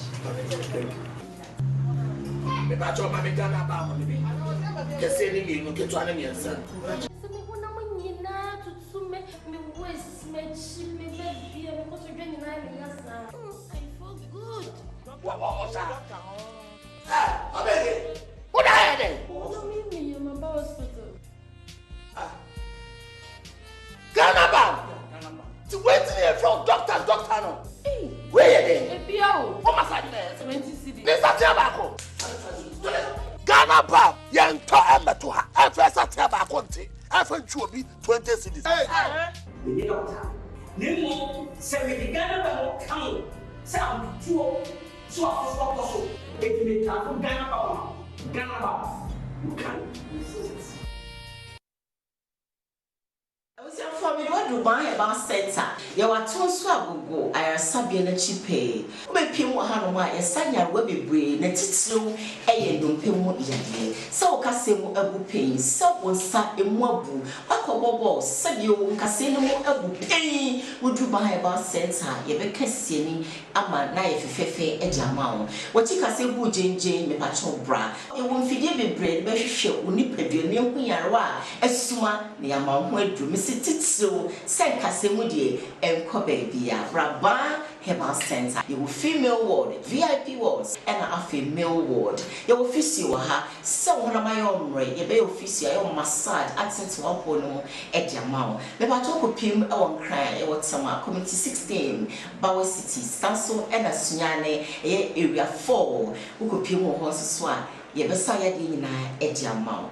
Bible Center, action 4 or say, Nyarwa nyina ebidwane na ahaban so kasa otsena bebu 21st clinic sciatica expert 21st clinic ye ho ne dia bibidro esan yare wo ba ya yo lab test na wie no ye be ye o massage bi a wo ba wi asokra wo nya bi da ye wie de wato machine so ne dia bibidro ne dia wo no enti wo to ase ho no enti ne wo ho no esane fa wo srem wanase wo nantu nyina fa wo nanso ho nyina no sa eho teche mape nurse wo die mia ye friend sciatica na wo mo ye expert e wo Ghana ha no 21st clinic ye wo more than 10 branches e Ghana ha wudu sunyane ye ne Kumase enkran baabia say ye bia foforo e wo tadi ma efie kuma number 9 eho na sciatica expert 21st clinic adwuma obetimi afre wo frɛ number no branch na ben wo ne a kyerɛ wo na wo kɔ hɔ 0540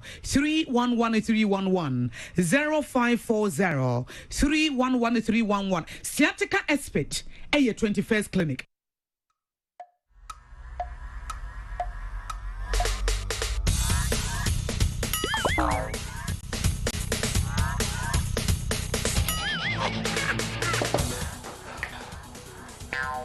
Michael, we support the immune system.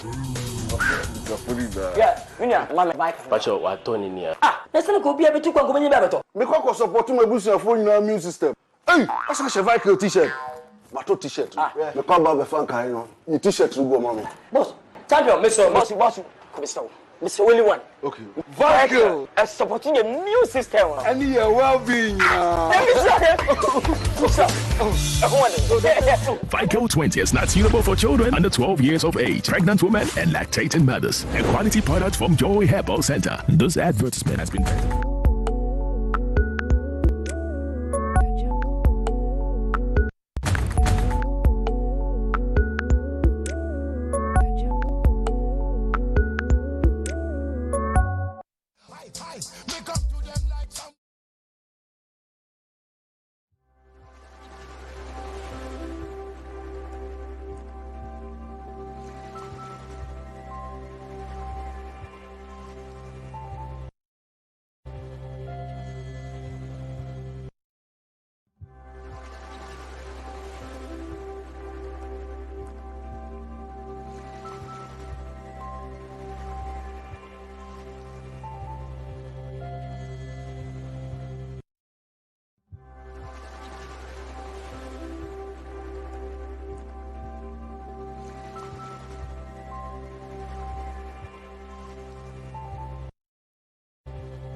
akọ Boss FM, akọ Kingdom, eni umedi nkomo akoma FM, wako honom, wako Ash FM, ene ewie obeko Otake FM na onu umedi nkomo. Na sem no simple baby okubia ostre party for say internal election ni ebeko obi ama ne kasa ho ente obi ama nye issue based campaign baby abeko bia na kade obetumi aye kade office also de beka na ebi a party mpanifo di party nanim no atumi aye ne ho de obetumi aya beka ho enya atem didie enya atro die enye mpuatwa enye nentretwitwa na omuwia ye matuma sa aka bom.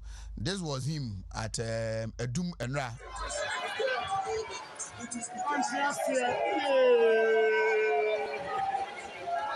don't want to see it there. Back up there.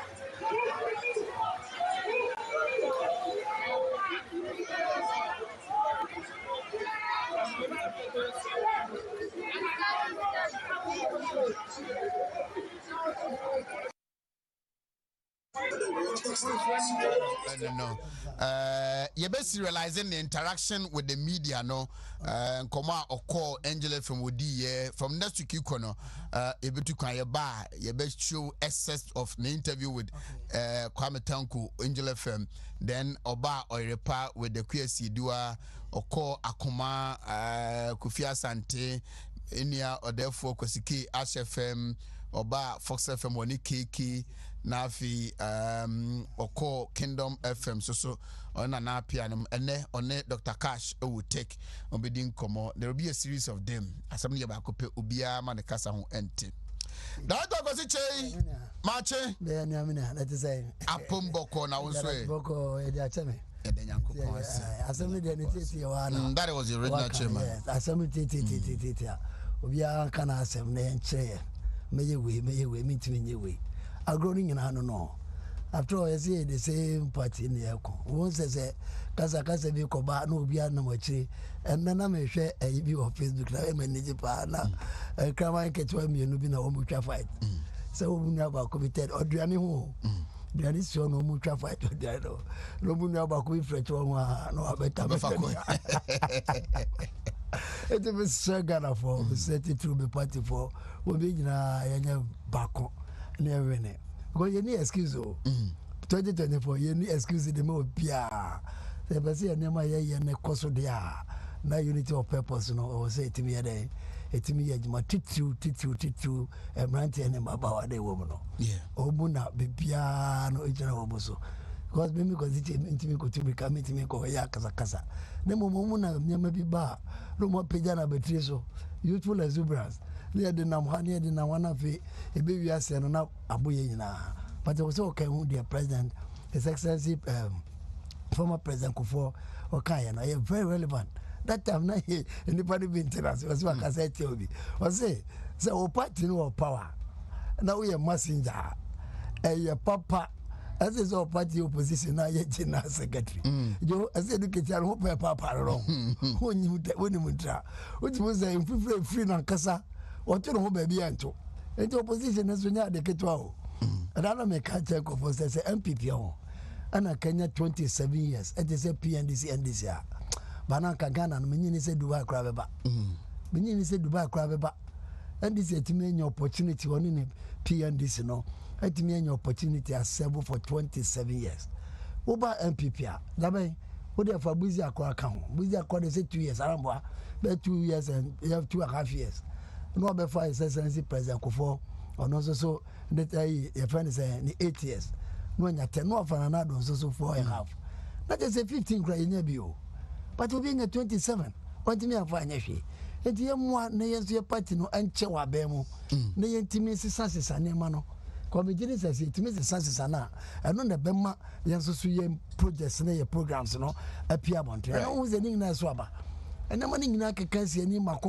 a otimu se so aba year of rose me se manamfo bi etwitwa ye bi free oti region ho akwan pa go central region so yenso ye ha tese enema na ikoso e ko obuase na nse pa na mo say yes akwan no so ye adwuma so obuase tan rose na netie obuase na se apagya jana na so e kura na nka ada na adwuma fo adwuma company na free ho sina na do be pagya si ho enti me se mo mamu me ye mistake mfa ye kala TV no kwaje black and white ye mo aban no na aban no ntimi anya adwuma na aban ye adwuma ana yenso so no e beche na yenso so emu bebre ho so abedru ye so na dwumade bi e pese ye no yetimi aye his excellency is doing a lot one by one every sector me dili say adwuma no oguso a obobi ye man support no na fanya yes budget we prove say there's a lot for us.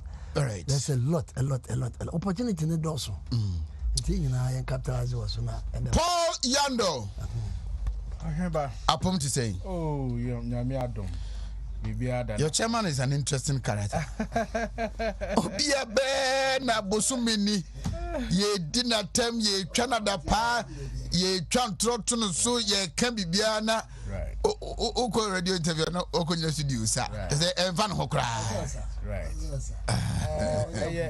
that is ewonimu what you say a hand time ene ahomaso ene niema ewuraba omia e dia betu dwa say when we are communicating when we are dealing with party issues party mpanifo party position holders ni adade ye exhibit character e humility chere say ye bre ho ase wo bibia mu no example na your regional chairman demonstrate say ono de easy going man What you say? Easy go. And then the man me pay on abu Kofi Dwuma asem no. Won fa ho ne nipa a wo ye. Dia wo se ono wo ye bia no, ono be ye. Asem bia wo se ono kan bia no, ono be kan. That is it. What you say? Chema Wontumi, knowing him no, that is how he is. Ahumbrasiemu na me new paradigm me hu me fi say ade a wo se okoso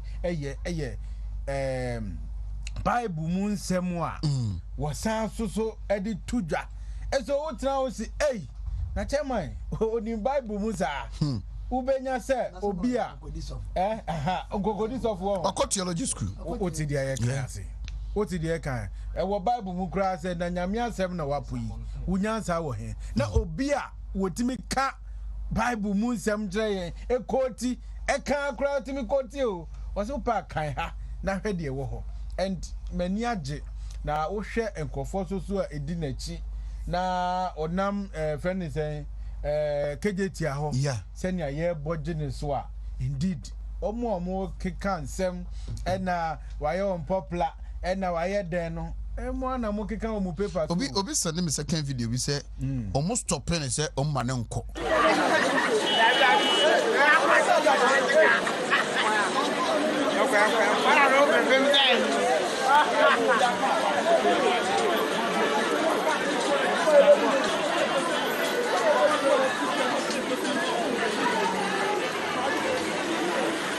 Masa macha move kaka. The party's interest and sign what about personal interest. Nipa wo mo say wo mo pete ma Wontumi na mo pe personal. And on I am a shama, and a mission no one recognize me. And wa mammy say, but ni duty. I was say, oh, yeah, as regional chairman, dear baby. And it's a bebois, and my party no about Bemu. He has done that. He has done that. And that's Yenina, no, I was say, yeah, dream party no who dear. Yen kind who say, and only at the frontier, ye member. What you say, and at that point in time, Biano, our constitution, every party member, no, you have to defend the party. Party penny for yen so ye. Na yen cancer pa and fire home. We shouldn't be happy. Or be glad to me catch us a moon muko position. Now where are some of those? Asema uga as I will catch them. Now we won't carry home. What I say? We the ultimate aim. So be cry say we joining TV3 fan club na any idea. I don't know the join MPP a woman we ninja. What did you can say? Fan club be o mi kum your friend ninja. Yeah. Na nia J obu say Sunday no ma show. No mo dey say wo bi theater na obi so mu na wan dia ntokra o mo to ho party. Ani je for no. Jai. What I say? It is such a person and I such a club na nipa to me sorry anopa no join no mo ko no mo ye we ni ade ade. Na ye dia. Etimi ebuama o mind puntuo. Hwe me no despite everything. Ye hwe two major political parties abedi o mind so. Clearly na a chair say MPP for no yankrofo a anytime ubia no omo ba omo hihye ne nnuama omo di gu akwam no e ya ade a eboa o man no. So you should be happy. Right. What I say, no, if for nothing at all, no, you should be happy, say, party where I me dom with you, ye buy and she any and yama, a boama yen ya swaba. What I say, ye were fast for ye were mianum, no muko school, not school fees, registration, any other day, who cost you better mattress, and they antosa any money. MP4 Muninam Ghana, Hainano, and Ubizom common father, no more, yeah, inquire school fees, no more, and Mumuna, you know, I never, Yamwa, yeah, whatever. Meadows, now much here, production team, you were tea for you. The American ye, a yasida, and I, the match my own to me. My menchia Asante region. MPP menina. When we agreed, say also Kono engaging media and church seminar. Personally, I wasn't comfortable. Right. because I thought all kono one here he will get there and flare up. Yeah. Now why not you say or responding equally to what has been going on? You know, we have to have extensive discussion on that. Myself, Honorable Banahene former and Suta DC and the no more say transneeding command. No, so Hineba, I have had the patience enough. It is about the party, but man kasa party ni madodoana omo frɛ not even from this region outside the shores of Ashanti region omo frɛ DNA cause the party money be 80. So let me go and speak and calm down things. It is one party we will get out of this. Heneba, you guys have done a human. He has surprised me. Satimuna monene tenase e kasa ye no nyame nhyira mo. Amen. Nyame nhyira mo pa. Because any ordinary person be in a normal way overreact. Pensemu a eko ni a waye papa waye. Ahofa ma de ma party na nipa bi e sori ehoro wo a see a chance na se wo kasa you go overboard. Now, moye a very strong work. Nyame nhyira mo. Nipa or the radio so no pay where you may do atemu can some man then you go and sit before him. The person. Now when you na sere. Now when you akoma church wasemu hey sir. And I say me coming. No. It's na make say mo me dey anka ketu beto. Moye a human's job. And no ye better man because where ye hwa de. Sir Timopa munyaye. Say Bobema na rounds around Kumasi, the media. When you're time because of this particular station or tea. What's the last name? So I decided to say that is it. But now my explanation, of which the explanation was perfect. Because that time no, now what did he say, Jumano? We were in a COVID period in the first place. That time on also no. Se na wo ba radio station de no ye ne ha no ka be charge no o feature en fini botomu a e hifa ne be fraba so me na say eno na ma wonya atan an ko se yen party man na e wo se ye gina na ke ye bon ho ban no yen ye se tumu nkyene ebi mo tumu nkyene man ho aye him more simple because say election period edu and identity say na me nua po okay e wo say party ma you choose an amono. In any case, say enya bibia akora na wo the current chairman. Wo no and wo the face of MPP in Ashanti region. Yeah. And I say wo hwe ye to aba. Next Ashanti region enipa events omomora akofem. Na omoka so mo nkonko to aba. Look at the impact. The ma party no. Enti adenti ana sebi efia konwa ebe toni ebe prini be twitwa ye ho na onim ade ba kwa ye me de pa ne say chairman ekọ na the kind of the peaceful message the messenger or they ba out e ka kire nipa say no ye party adwa and position na ye pre enye keka ye hwe ne ehunu say asema be ka no ye be ka asema omo bia obetimi aba no oba ye betimi aden akabom aye adwuma we kire leader wo say and so ade hunu no wo do edema political party hwe chema Wontumi ye achade nyame de ache no ade bia Wontumi taking away from him and yes meeting station America say wo bia se bo ye defo na obehia na obekoto my boss before and send asem oba be ka che no kura no bie wa no aka ema asem oba ka no 90% is done ema okwan ama Wontumi ni nipa ni di nkomo e ka wo ha no ama ni hunu kire no hwe me de no compare nyame fa de kra se JJ Rollins eni be bo mo ho twedom yeah oye ne de ya ho twedom na ya de nyame de ache nipa no e Wontumi fa free no so officer sa de no e ye ofa the only thing you have to learn. You have to learn. Na I am surprised so bitimi ka say chairman who me no watimi an kai me. Ya na me nim de. Say bia me na share several times me ka kire wo. Na me so ni me sa. Me si me she yibu bia ye crowd mu. No dey disappoint me.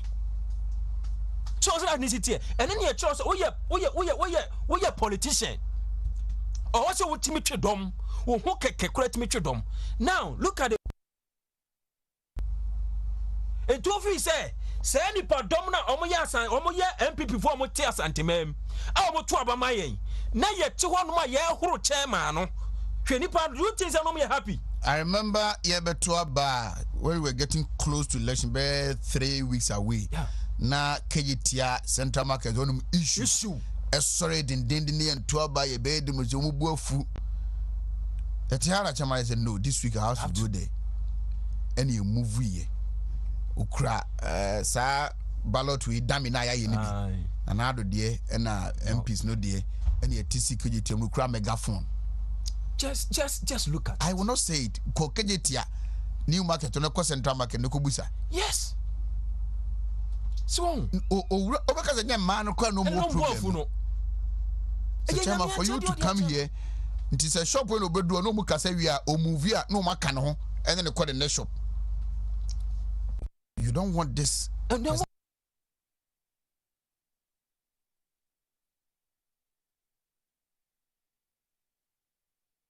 Aye. Now must start teaching scanner. Look at the number of people. You know the Asante region. Yeah. Just scanner. Some crowdfunding in ano. Sa little money now office any scanner. Or the tridom amano. Say any pamudi na terminal. Ayo moya. Ayo moya. Any padu do saying and no more beer. Omutiminya sa don say no. Me free medium kakra me wo. Nam some media boa obi weni bie. That is the chairman of MPP in Ashanti region. Yemu say ho. E dia ben no kwa na other regions are enti amate e koso no. Other regions sorry e katetia. E dia ndra. Now, first and second vice chairman in Ashanti region be do mas nyame hiro mo. Mo se mi chairman Wontumi ma wo. Chairman Jomusu. Choti ase. So hwe niam ekoi nyina na emua party no. Enti e be sese party ma no na minim say na say they start to call you must start to tie the presenters. Now the anger level no about make me akasa about 20%. The way no more tenase, no more attacking no it's coming down. Or which is a plus. Now they have got that is it. Yes. He has no problem with anybody. With them. And he intends not to have problem with anybody. Na politician right now me say Santa menene tuo na obi afre chairman T station way osu enya hwe omonte mase se me ben mo na me di nkoma do you understand me e bia say the wo kan sisi o be kan foforo yes enti mo no mo nkoko omote mase a they will change their perception against me. Yeah. Oh, now the last year mechanic say obi timika ana Asante region ana sabi MPP events and the backbone na do lead na education course master what get certificate to aba come to Kumasi Technical University the lecturers there the way they talk about this man eya dey no mo nyina eta na chi so come academia ye to aba yenfa certificate o yenfa certificate ye di nipa dom ene to aba ye di nipa dom ene to aba now they are poised say baby on bakwa ko gine bi on bakwa ko ye adwuma de ma chema Wontumi ababia no do go and do it adintra simple because say they understand the man the concept any the real humility tie any the real part ni dan akoma so ana obi so ahunu say anya bia no say part ni tra so a ne wafa ase bia no oda no enya ma bia na ne nsanka na ye tu ani nim say book and research allowance na aye aduabo anya aduabo ska bia tika mu kura na ne ye tua church ase ye tua enti say as a politician no say yenya political party no she niema na manipa ho tona tambia no wunya odo edima something e better say the humility na chama Wontumi wo no all the political leaders especially your MPs and then the CEOs MMDCs omunya sa abotre no enfama timamufo no let's hear kotoa ba omo so atimi anya odopa de abeto amai Daniel Teku Oneba good morning at say Yamia dum bia boko amitu kakra say so monitor chairman engagement kakra HFM kwa de mishia ya Oneba the me na the Mr. Tinabechia His Excellency the President emi se so far ya deda na nkofo bebre ase ono a oma nyame adom subin esi bibia befa bia ye akwan ye no ese me dana se soronko because said the amanfo bebre na toda mo complain yiri na me anim ni virtually every week there is a machine on our roads uba abrutia ho eba befa Benster side ho bibia me back school in fact na car efa ho ma na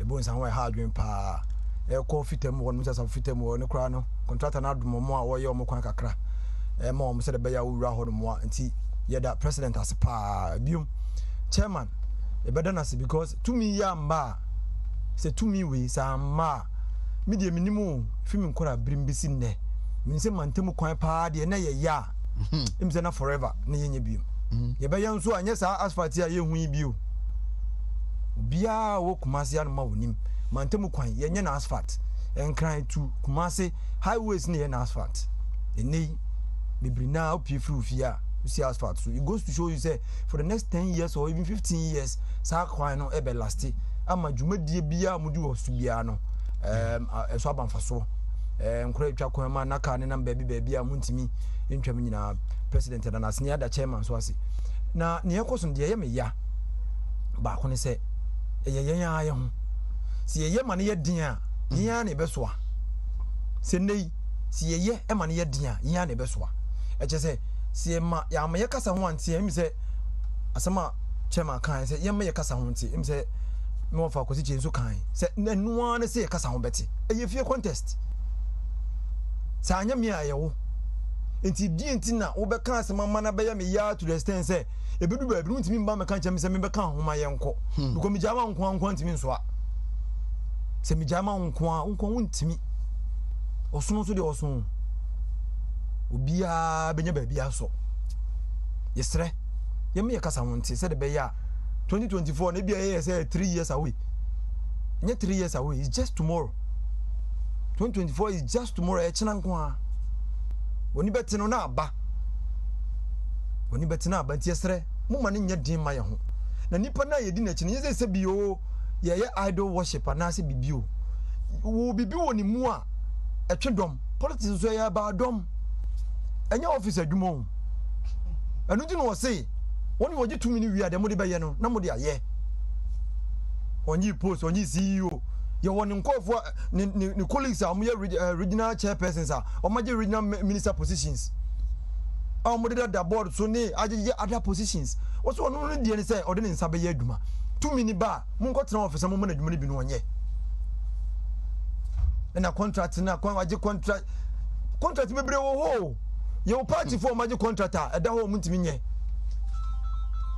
your nko for mu ye adwuma ye nyina nim se omunye die in wool MPP for mu wo enam so ma ho boa eso nti no omutimi ye party government adwuma na eche government atwa ne ka enti atro na ye adwutwa no se wahwa the alternate NDC no omunka se omu de omu bombe sei yedi levy by de yan se enye omunka se omu bomu de bibeba o omu ni any solution enti se ye say ho a we are only giving it to them to come and mess up. Na mess up no. Me bia I told you so nyum na oboye no. E wo phone so afutu ma me pa.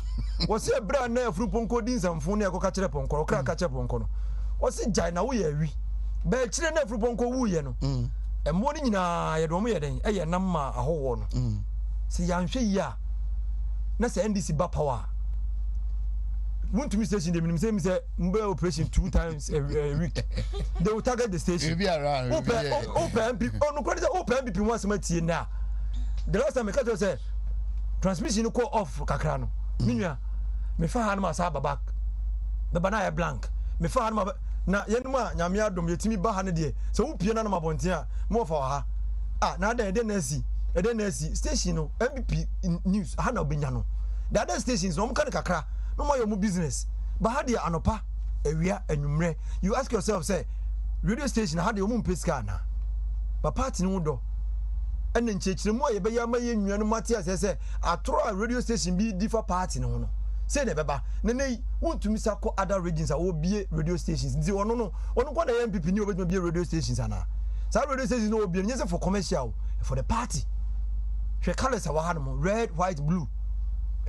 party be na red white blue enti no ni bibia o ye bia for party si ye sa na si ye targeting sa na ye ndey o ye na ebi on dey na ba mu mwo but you obi obehwa ka say party so wo kuma na e kire on ba be dey ba horo na tani pa no no atwe no atena se ti yesre mimi hu obi a o support any other candidate ene ne nko da e hu hia because me nko mi timi nye party adwuma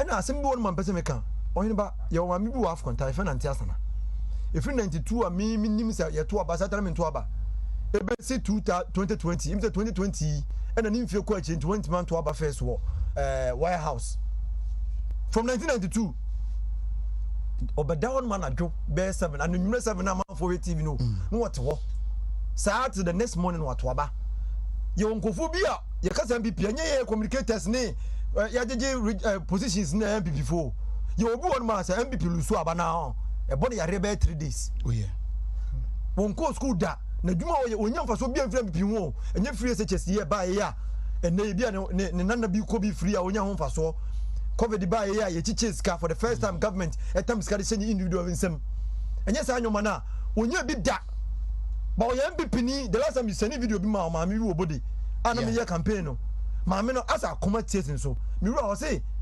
papa obia ma hada me de mega fon ko o say obia ma hada na ye bonyom no o come to sa nipa no wonya MPP ni nsen no yenim nyansa nso om tie nya abokyerese bibia ko party for na nkasa no om na wo fie wo nkurase am to abama party no but I say my main comment but and I had an issue. What was it? About more complicated. Aha, Dr. Kosichi Wahanam. I think some more concerns. Yes. And no nyamiadom say bibia resolve it. Because I personally decided to take it upon myself. Yes, and no bibia resolve it. Ain't no problem bia enshede no sim say ye offer bidie mama bibia akoboko. And ebeda national force was training on the brain. These are some of the things all across the country. Communicated yesebi. You know bo ma unim. But mpanyifo research on ya omo ba be den ebe ka kire yen. E che say o ye communicator say o ye say so you see sa training course so e ma bibia e boko say bi ni nya bit ma kan wa. Umunta me bi. Aha, nti eno training ne de umunta me. E kama bibia ye kama. E be dan mpanyifo asim say Jombodu ono bo Jombodu ba e be boa ye other party mpanyifo bibiri ba bibia ko kama. Nti no the other nkomo de ndi ntimi ndi ne ha. Dr. Kosichi wa mu wi am ndi nkomo. Yam kware afenyo markings kakra na yemeto aso enne na parliament umbeto aba and say omuwie the debate on 2022 budget no na enra na nansande nyina eya kwese NDC MPs no bi obesori bia no onye ne submission wie na ada say obesha say attack Dr. Baumia ana say obewia na wa attack no yetete so mo say budget ni ye be reject ni ade but yenti onabo afenyo mark Fred start kwame Fred speaker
Honorable Alexander Kwame na Afenyo Markins. Na I was ono susu no sorry can be editor. I was surprised the speaker was there and allow us ali mana. And then na omube wie bibia na omavoti age budget na tum yet it is baby but we just have to leave it to parliament omubia then we come back and talk about it. That's it we did the budget today age to we I don't know how we there e be atu no mo musi wo mo nyintum ne de me say wo mu kase ya no mo akom krom no mo kaka che mo ko for say de akwaye nye bi wo a school da ne yensi bi wo school fees ne yentia bi wo because budget we and a chess cano and the idea this can be ning now much and mako budget we are near the bema pay o enti omu catch omu nyintuma na say we pay no nya de awon sabeka enti ade bia wo so omu dwini no mienu no mu hu say ade na omu ye no nya de efata na ya de wo say aban fa kwan bi so enya sika na wo ye den otimede ye na dwuma say de ese na efata na no kwa ni nyame anim I am was a budget no nyina about 360 pages no. Ade omuka wo mu aye e-tax. Anu kwa. Omuka bibia bio. Asoso no, anu soso na no eba. Ama ba no so etimi anye scanner ene ma omubusa face the country no muka say ye de ka be ka say ye de yi na poma de ben na de yi. Because the money be yi o abufu. No credit nyame anim.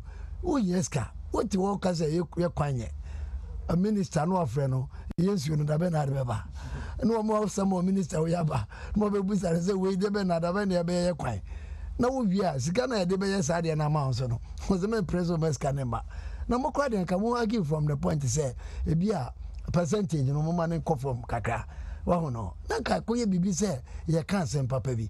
But come to think of it, what was a wompe? Say now, if you see a bear, business cancer. Oh, for Bibia, my Emma Metro say, Muya win, we are. But wait, men says Cacrona, Nedia, no crow woman say, and this a boom. Uma boom say, and she say we are by Nadia Bano, saying a coupon ya dumia to say Kim. Omo power nasa, oh, map on your natural class or bapa of you. Because massive development obobo okumano ontimi emache no enu ti no sabeko go pa de yemane nya de yemane kokona nyesa na edi agro na nyesa nso na eye no wotie Dr. Dutuma ba yi ya na wo hwe cheche papa wona ye de ato ho de ma education say yankoda e betimi anya adesua na wo mu apagya na wo be kase sade we wo mpreso mane ma na je se wo ye mambofo we will be a wicked person and you can say society crying entertaining woman. Chekwa first world about 10 billion Ghana cedi friends you startup you start here and collect benyeska and as a month benyeska they say you mem na buy kase memos kana wo dey adwuma umpewe ade me bio na upe ade be bio na upe ade abanzo kana na do ka tioni nyina ne say emfa ho say wadwuma no ye dada na so wadwuma no ye mono wo pese o ye ne fofra ebe mo ayebi o pese wo bi dada me de kura se me de be kobi ma fa kobi kura na nyame a o de me kana se me sumo kwa se ana me bo a me ko de bo me a na me sumo de akwakoye because e was start adwuma no no adwuma na wa sha se o pese opie mu utimi nya new employees na o fa nipa training wo mu ne ade a aba ne be mo sika na de akwakoye ade be de be na o pe wo mpe we sa ba ya nche de to ho say ye peske go ho na ye man ko university no mu parents na ntimi anya ska mu mu a yet me de amomu scholarships na scholarship no a obenya no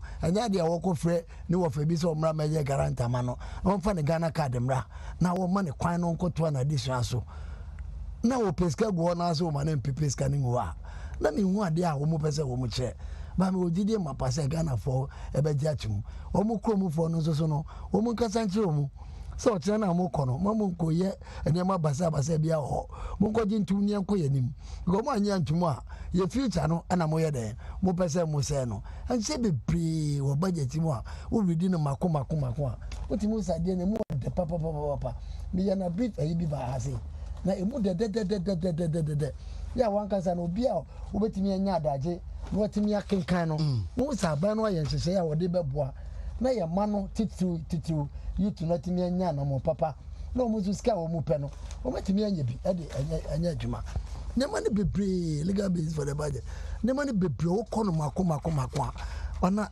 abana so ahyehyɛ wotumi sɛ a nice project a wɔhyehyɛ no mako sɛ ɔde bia wode wo msa bɛka wɔ budget no biara no ɛyɛ ade a ɛde mpuntuo ɛna ɛde brɛ baabi a ɛde paa so wɔ mu hwɛ wɔn mu printing ntoma yi ɛna wobɛhu tɔregafo yi a na yɛde rɔba ntoma bi a nenam ɛkɔɔ mu na yɛde nam abɔnten ne ɛtɔn saa artificial ntoma nyinaa no ɛba a yɛtɔ kyerɛ sɛ textiles for it say GTP no me a friend say wo mo printing tomorrow Ghana ha say eto e da wo mo so no eso aba we wo budget tomorrow say so for the next 2 years no sa companies nyina no yenji wo mu tax e dem ade na catch say company no timi be produce more na Ghana for instance say e beto entuma na free Niger ne Burkina ne ade no ye beto ha de yenim sɛ nka wo pɛsɛ opam hyɛ pa de anka GTP ana me wa na ka gya wo pam wade ana sɛ de wo ga bi wapam na wo de wade nam but enam sika da so no ntino aba na ka kyerɛ sɛ wo yi ade na fi hɔ ɛno won te sɛ ndisi ne ba kokra ka sɛ ɛno so so fi hɔ ade ahotɔ ba to la bia wo mu de atu wo na ka ho sɛ yes ɛno kra ɛnko bi ton ade wɔ hɔ ɔse ne ho akye no nipa ne so a wo twam no so sɛ ne ho atɔ no sɛ wo de ne mfanya dwuma wo de ne mfanya dwuma ye inconvenience nipa baako because nipa bi nso ayeye now de wo hwe nkoda no kra ya na titika mu 4 o'clock na ade o free ayi fa ho de o ko mampon kwan mu a ho de say mampon kwan o to na kas na salai sa se be ya obedu o ko nkran so wo du ku ba se won so a ho kra de terrible kwasi da kra na ya na ehu oh na ne wo mu ntwam nkɔ no nkɔduru ntam no nkɔyɛ n'adwuma na productivity no nyɛ dɛ ɛnkɔ soro onso so se onti ase me mprema ne ma oh na no wote parliament wo keka nsɛm bia wo pɛ ifa baben de me gidi se de ade no ɛsɛ ɛkɔ baabi o mo me ne ka ni o ɛkɔ ka ni ɛkɔ baabi o ɛkɔ baabi o mo me hwɛ ni o ko ya ka de asɛm bɛbɔ ana ko ba ne sɛ ɛkɔ ba ne sɛ na ko ma instruction ana wa nkɔ yesi ya me yesi dabi me ya number 3 me ya number 2 and go say I know you got me go say who bet me to president e no be say no te who ya dey akwa me na be fa so ade be say I don't know wa ka say kwa wo a wo ti wo bet me apamo parliament ko this one to test as na wo bet me impeach president a what me aye and I also kwa won to aba parliament wa wo ti kwa won to aba wa wo ye obi a wo ye president wo cheche kwan ana nyesa na ka no yeah apa won to be decision of parliament be ya wo mbaji atum no eno na wo no obeti ase so wo ko fa samba na parliament na anya ntuma anya dwuma eto ke kan sem we ya na de be na pese oye anya nipa bi passions bi na pese wo flemu nkofo passions na ade eto won hwe ne nema ye no ne nkofo ne nkasa se nema na ekoso no wo mu pese Ghana ye ya wo mu yehu wo mu peni ye so wo mu yehu na je se ya na do aye de aba se Ghana no yemfa nya dwuma me didi se ye nyina yesu mu abebo ye na Ghana so timi ape Paul oheba me da wase na I think say about time yema amanfo eti eniyama bi ase na omuhu ni se budget ya ye kan wa se nye budget ya dongo mu na tena ase tro yo oti ase budget ya MPP akuninifo ene tena ase a ya ye na ya demonstrate over the years say eniyama de boa Ghana for no ya de a ye nyina ye teswaba and that ye ka bibia Ghana for no nya gidie ewo yemu na media cause for parliament no ya na enye me wonwa because leader now our parliament or NDC ni and as typical of NDC no sa eniye patapa ye mpene wono wonfa hwentu table so now ne mempene sa na be koso akwa remember say ye budget review 2021 kra minister koya 1 additional income from say hey o te say obema ga na command yen adentina wa magiska ni bianka ho o ti say because that is NDC for you 2012 budget deficit in Kwa was around 12 billion. Na Ghana for refin for high adre nei. O ti say 2012 budget deficit at a means we na acquired them. O ti say fa risk and bloska. O ti say 12 billion. And no cry din. O ti say na we ya ebema youth. Yeah, on first youth start.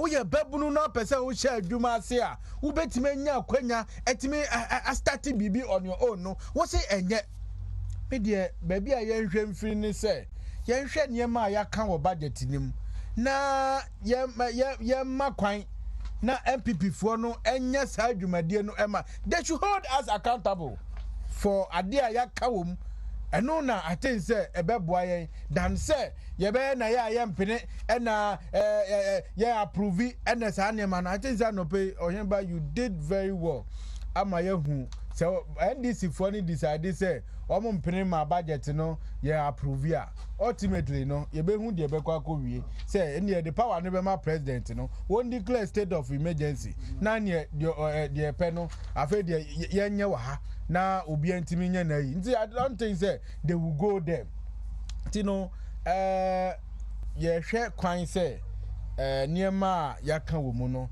ye betimi edi aye adwuma na Ohemba we dey quickly na mini ha na mo ka ehu asem over the week but ehu hia asem ka ho asem fa NDC for asem a okudwato a waka kire say nko person oye popular o niema bebre obetimi dey aye popular ne synchro timi bua no ama ne Poyando mini amame nka masem o ti ase Poyando dabi ade a wa fa to ne ho so say o pese o dey ye popular o Ghana ha no ma dwen ho a menti ase say kami NDC ni a enke be ye mentam kese because ye bo plane so a plane ma tamis wuye plane Emma Dondraman ma na nima guase internationally enti kami plane ho asem de me nka ho asem o just say me NDC ka me who play go na me dwane because I ade ama me president awu okoka ho asem an as team woko Asan internationally so UK court ami ehun ni say Don Dramani mama edi peyi ye friend say Airbus sika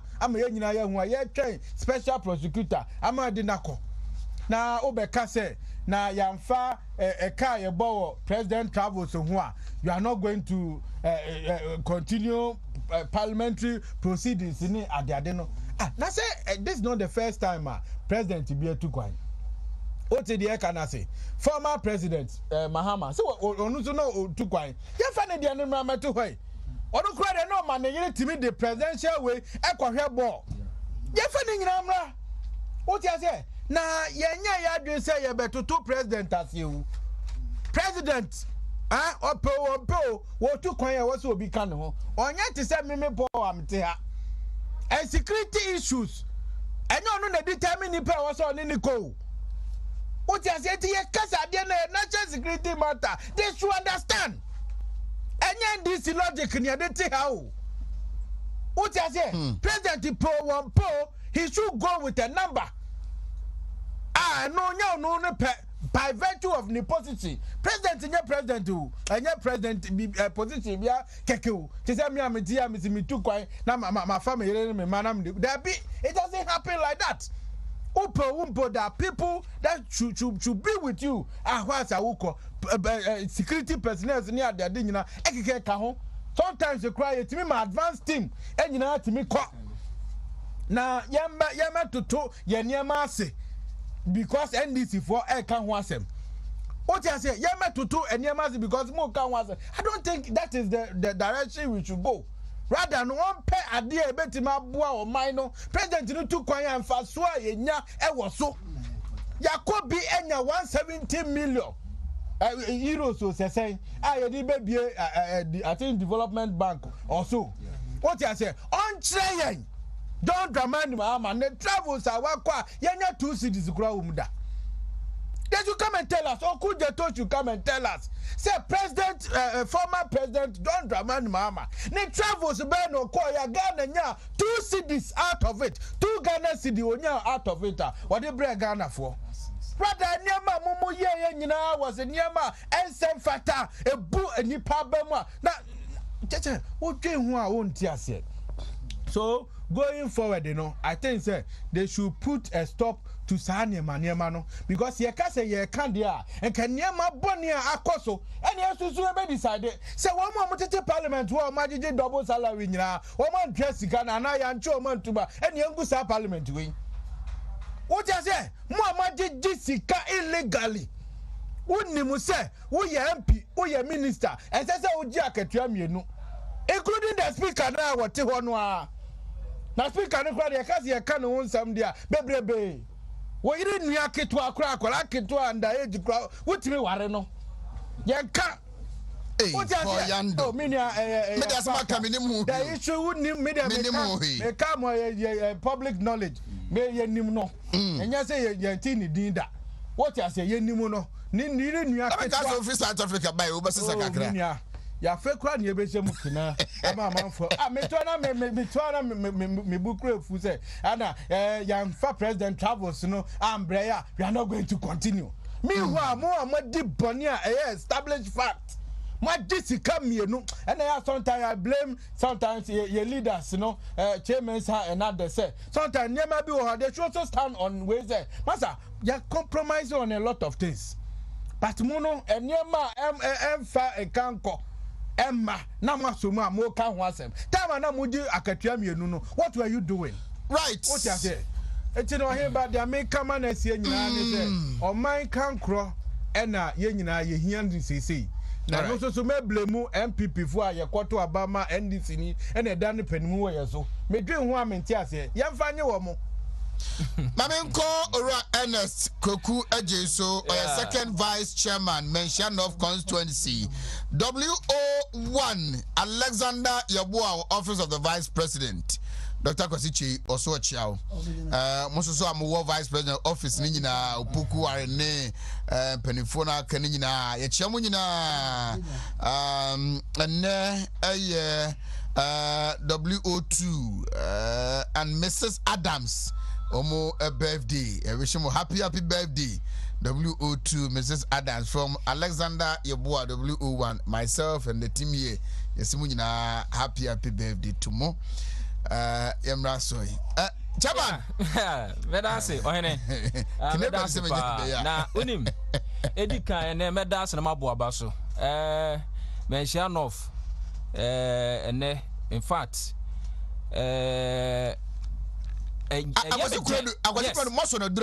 Yes, on a draw. Now he is doing so well. So well in parliament. He's doing so well.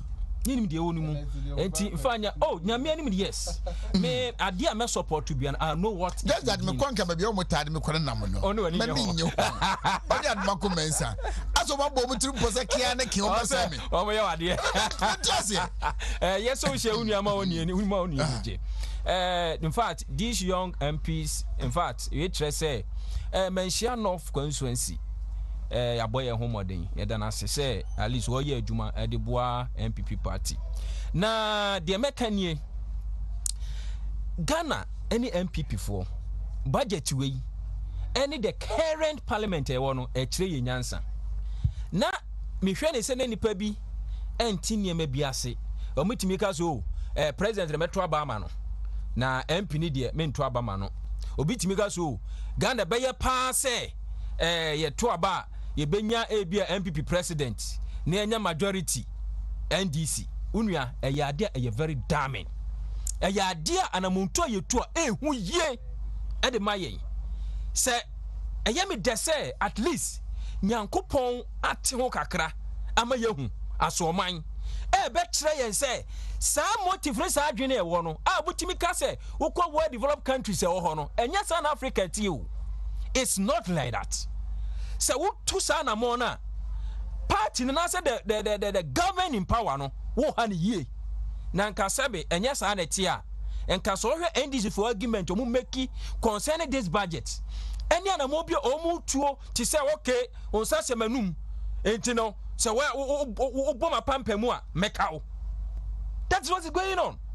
And we shouldn't forget to say MPP be ya dia be me na sika ama mpuntuo ne niema wa hihye agu ho ebe kwaso ma Ghana man akoso ne de say na be ya Ghana for benya MPP mu gidi. There's no way send this be support that because they know say this budget why no ye ka the people's budget the youth budget ebe boa abedi the youth ama adwuma sem akoye ama entrepreneurship ama ni muso no. There's no way that they will support yen hwa de the whole Ghana yet he see a tax netter and nipa over 6 million Ghanaians no metima 1.5 million research chere and a tax Oma ben and as etesa. There's also per development. Open puntu. And a budget here by a income and expenditure. What much I say? Sika ya hwehwenie. Sika ni yenya de de kwa akoyenie. Ma ya hwa de, me I don't blame Ghanaians. Se Ghana for empe etuotua ana say eyo mo yaso mutua to efiri hen. Ye 2012 to 2016. Eho ana mpese ye hwefiri. Ye hwe mra na Ghana for tua tax.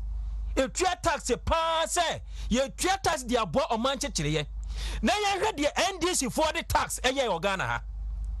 Was that time na mu and ye hunu dum so over years. Miwa ni invest sika no ewo niema ni afi senke ye nanso enam na adwen bone e tachire no e de wo ye nani amani hu no oka bone ebeto wo ma no so samere ene ehunu se no se Ghana ha e pemre metimi du anwia na so oje tax to this level na se wo de ye niema emua ema omane nka konko yi a saa die we ema etuotua ye omane ya timamufo no etuotua eye omoya eye saa ana ama na sese no akoye se Ghana for free say mitua to ade na minya but sorry budget we akiraw since MPP by 2016 aya kuri Ghana for hunu say no research ne kire say Ghana for about 79% edutum say etuo so etua adentira because the political party in power, the government in power, amoma who the excess anya bia no wonim say etuo na wotua no ene policy abani diaba say anya bia no se minisika kwa me yo hia ni bubruja se den kora na me ba betimi akọ school me ba ebetimi akọ school ewa bra me nkoto me ntoma ewa bra busuan nkoto no koko enti office etuo no otua aban no eyusu ni ye obetua yehwe samre ene ehunu se anya bia no na ye no mo ka ye snit ene ye pension net say no be call pension ni antimi ntua ne ka before the pension pay ni be ba no wa firim samre no ana na anya bia nim se banka eguguo obi di ni sika akoto ho ye tua ne kafa banka e wo se nka wo kwa otimi yi ni sika no yo kwa wontimi nya sika but MPP ababa ye tinya ye nhihye ama these banks na omo ema crofoti kaka mu no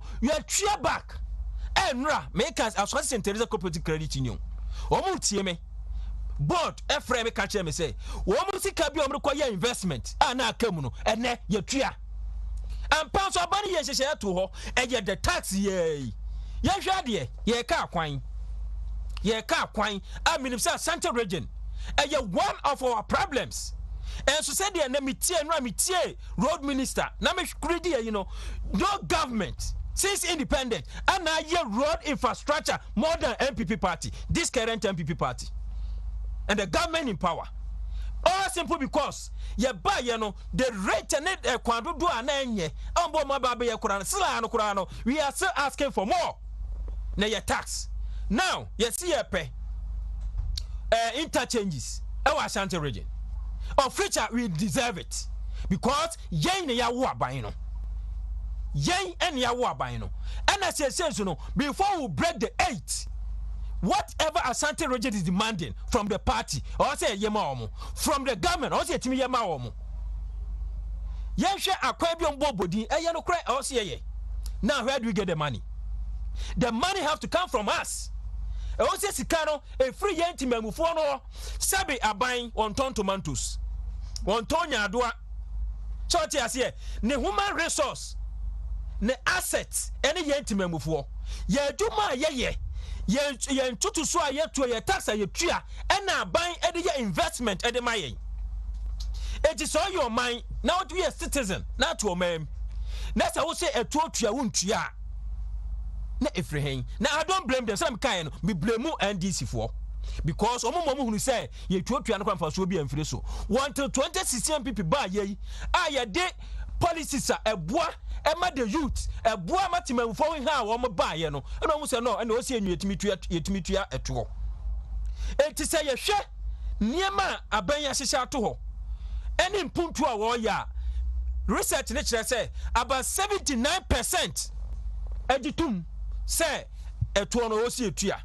ɛna afei so no wɔn yɛ prepared so wɔn bɛtua simple because sɛ wɔn ahunu aban no nneɛma yɛ mpuntu a wɔde ba ɔman no mu wɔn ahunu sɛ wɔn tua go into infrastructure go into government events policies and programs ɛboa yɛn say event is saying wɔn de ba health events building 111 agenda 111 ɛwɔm kyerɛ sɛ obi sɛ yɛ too ambitious bɛn na kyerɛ sɛ ɔmampanin no wɔwɔ ne duane hunu wɔdwene ma ho wɔamfa wo tax na wotua no ɛnkɔyɛ nneɛma bɔne enti sɛ wonya ɔmampanin bi te sɛ wonya amanyɔkuo bi te sɛ na ɔmo di w'anim na ɔmo aboa wo ɛwɔ wo mpuntuo mu a wotumi sɛ yes deɛ ɔmo ka no wɔn bɛyɛ so ɛtumi deɛ meka nyinaa ne sɛ nkeka NDC foɔ nko a ɛnka ɛma so na nka yɛtumi antu anamɔ no a yɛtu no yɛtumi anyɛ deɛ wɔ sɛ yɛyɛ ma ɔmamufoɔ no na nkɔm de ato aba atia yɛn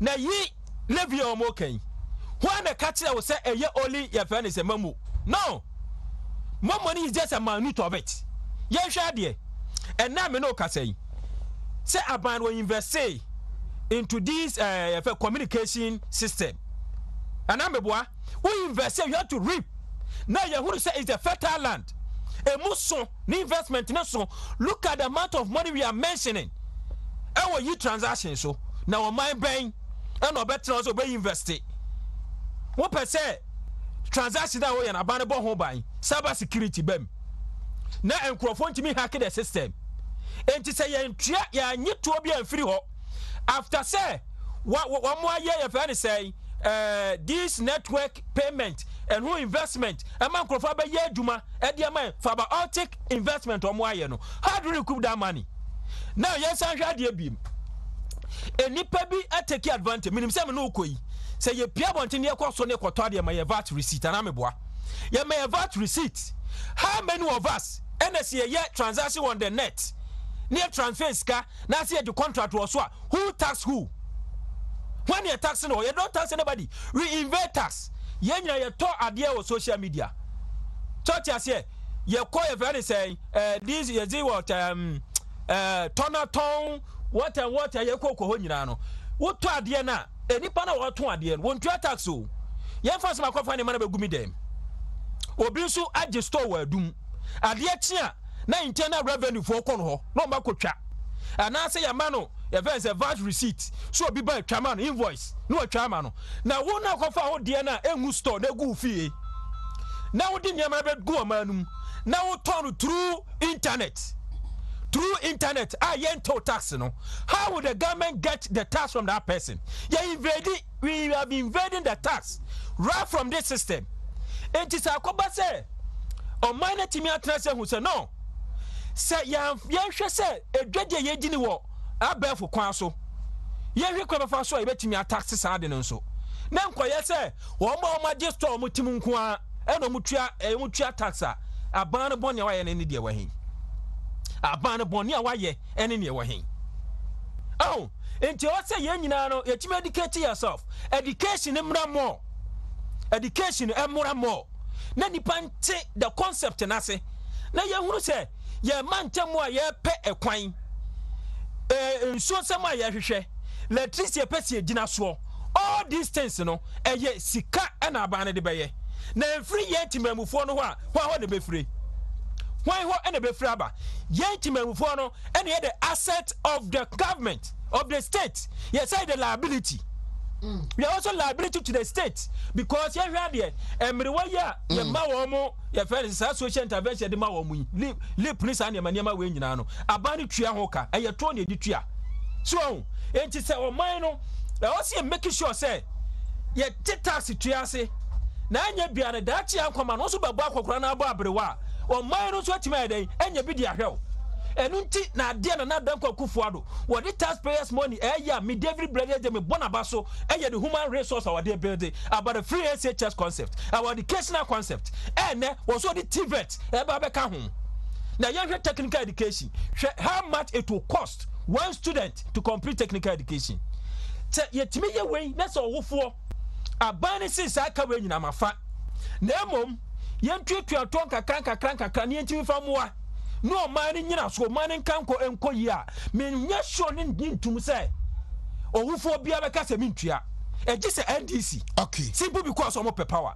yeti ebe sre Ghana for budget we budget a ebe boa yen na aboa ma ye mebunu ne ye mrantie ema o man no one this one factory na ye hwehwe no akoso se ne ebe ye man be nya adwuma ye se ensa enya adwuma no obonsa man adwuma ye ohwecha emwa ye tie den yo ma se me da me gidi ye do man se omo atum per the research no kire say Ghana for about 79% gitumi say tax no beto because na do dan kwa Akufo-Addo ne policies ni programs are why you hunu the benefit out of the tax into be da omo ase me I say eno ora NS Kwaku Eje or your second vice chairman Menshia North mamemra minia Daniel Teku eso na meni onusu emedi ko amenka just say fresh herbal products no ho unya fresh herbal mixture diabetes blood pressure chronic sexually transmitted diseases no ebetu ase e the amount so as na freshman and fresh lady capsules no ho wo fresh 0244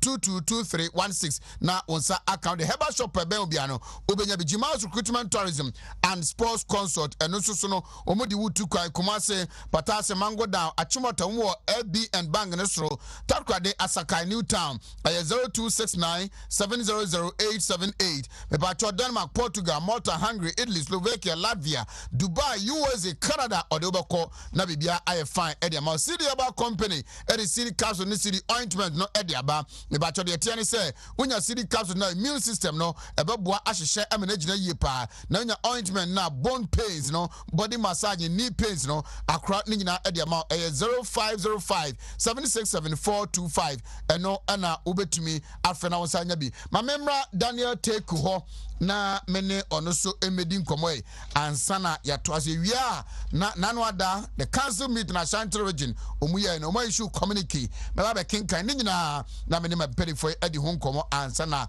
ya sore so Daniel Teku oyinba adeba ko a madwuna ababesi susisi ane se emi se yenum bibiri na yeko yeswana na yeko aban school no na patriotic songs na yeto na ya ade a gie to wese ebema ya adwene abaso se oman mu nsempa no ese hiaye na minim se international schools because nei omunya opportunity nkono one of the problems ama youth no omunni saa odono eni saa abotre ne ntiase na ezo muhunu se oman chichire no nyina responsibility so we patriotic songs bia na to se ma oman mu nsem nya wahi asem na ade a oneba ese youth no yete bibiase NDC there oneba they are fighting for survival because this 11 no ebe magana ni bi opportunity amana contribute to ama nezu di nisika akaba bo man na me ya yo man nchechiriye tesi as ohwe kwan ya fa so a na dan kwa Akufo-Addo free SHS no e build the next generation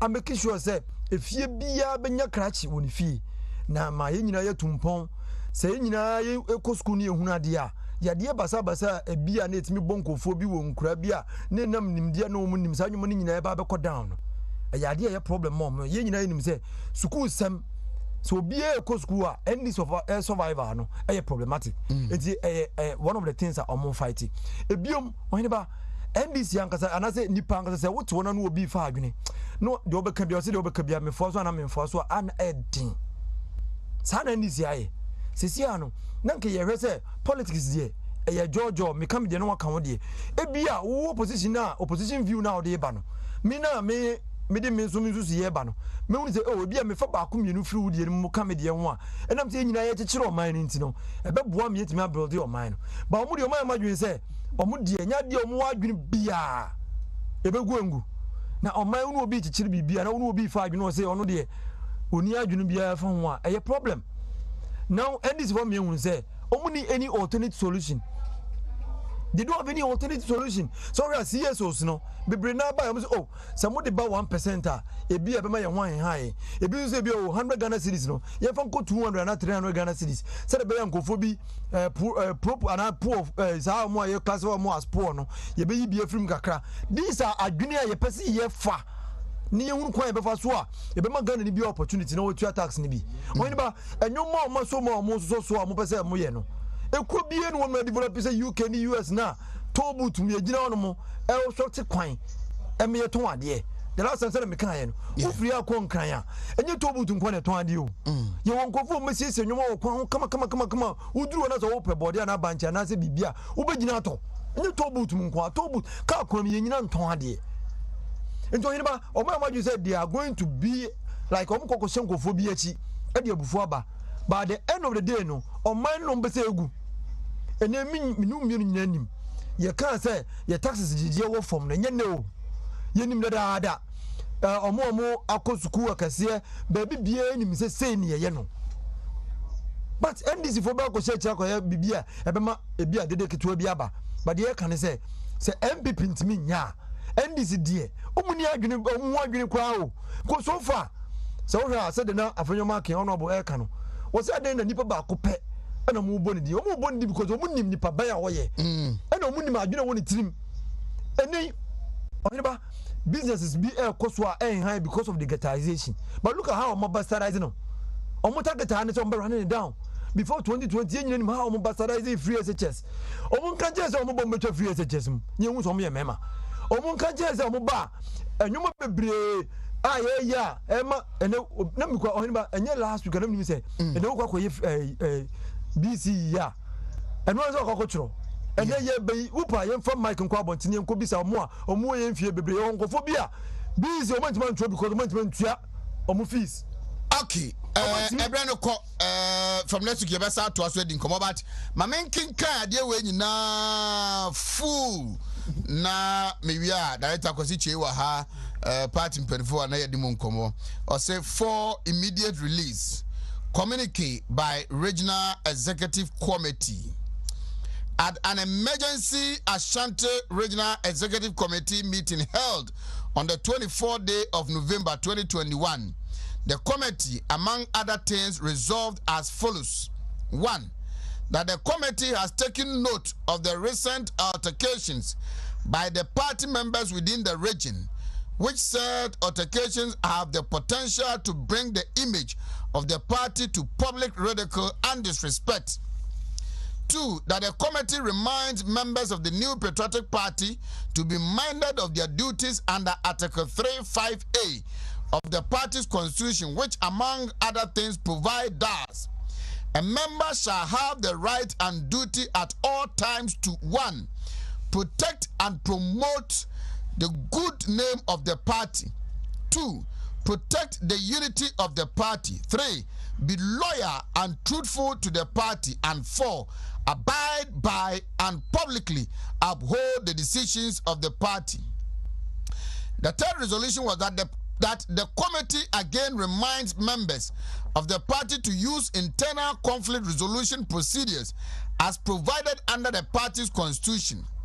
4. That the committee has resolved that any member who in any manner or form communicates through the media against the party or its officers with intent to cause public disaffection for the party or its officer shall be made to face the sanctions provided under the shall be made to face the appropriate disciplinary committee and sanctions provided under the party's constitution shall be applied where found culpable.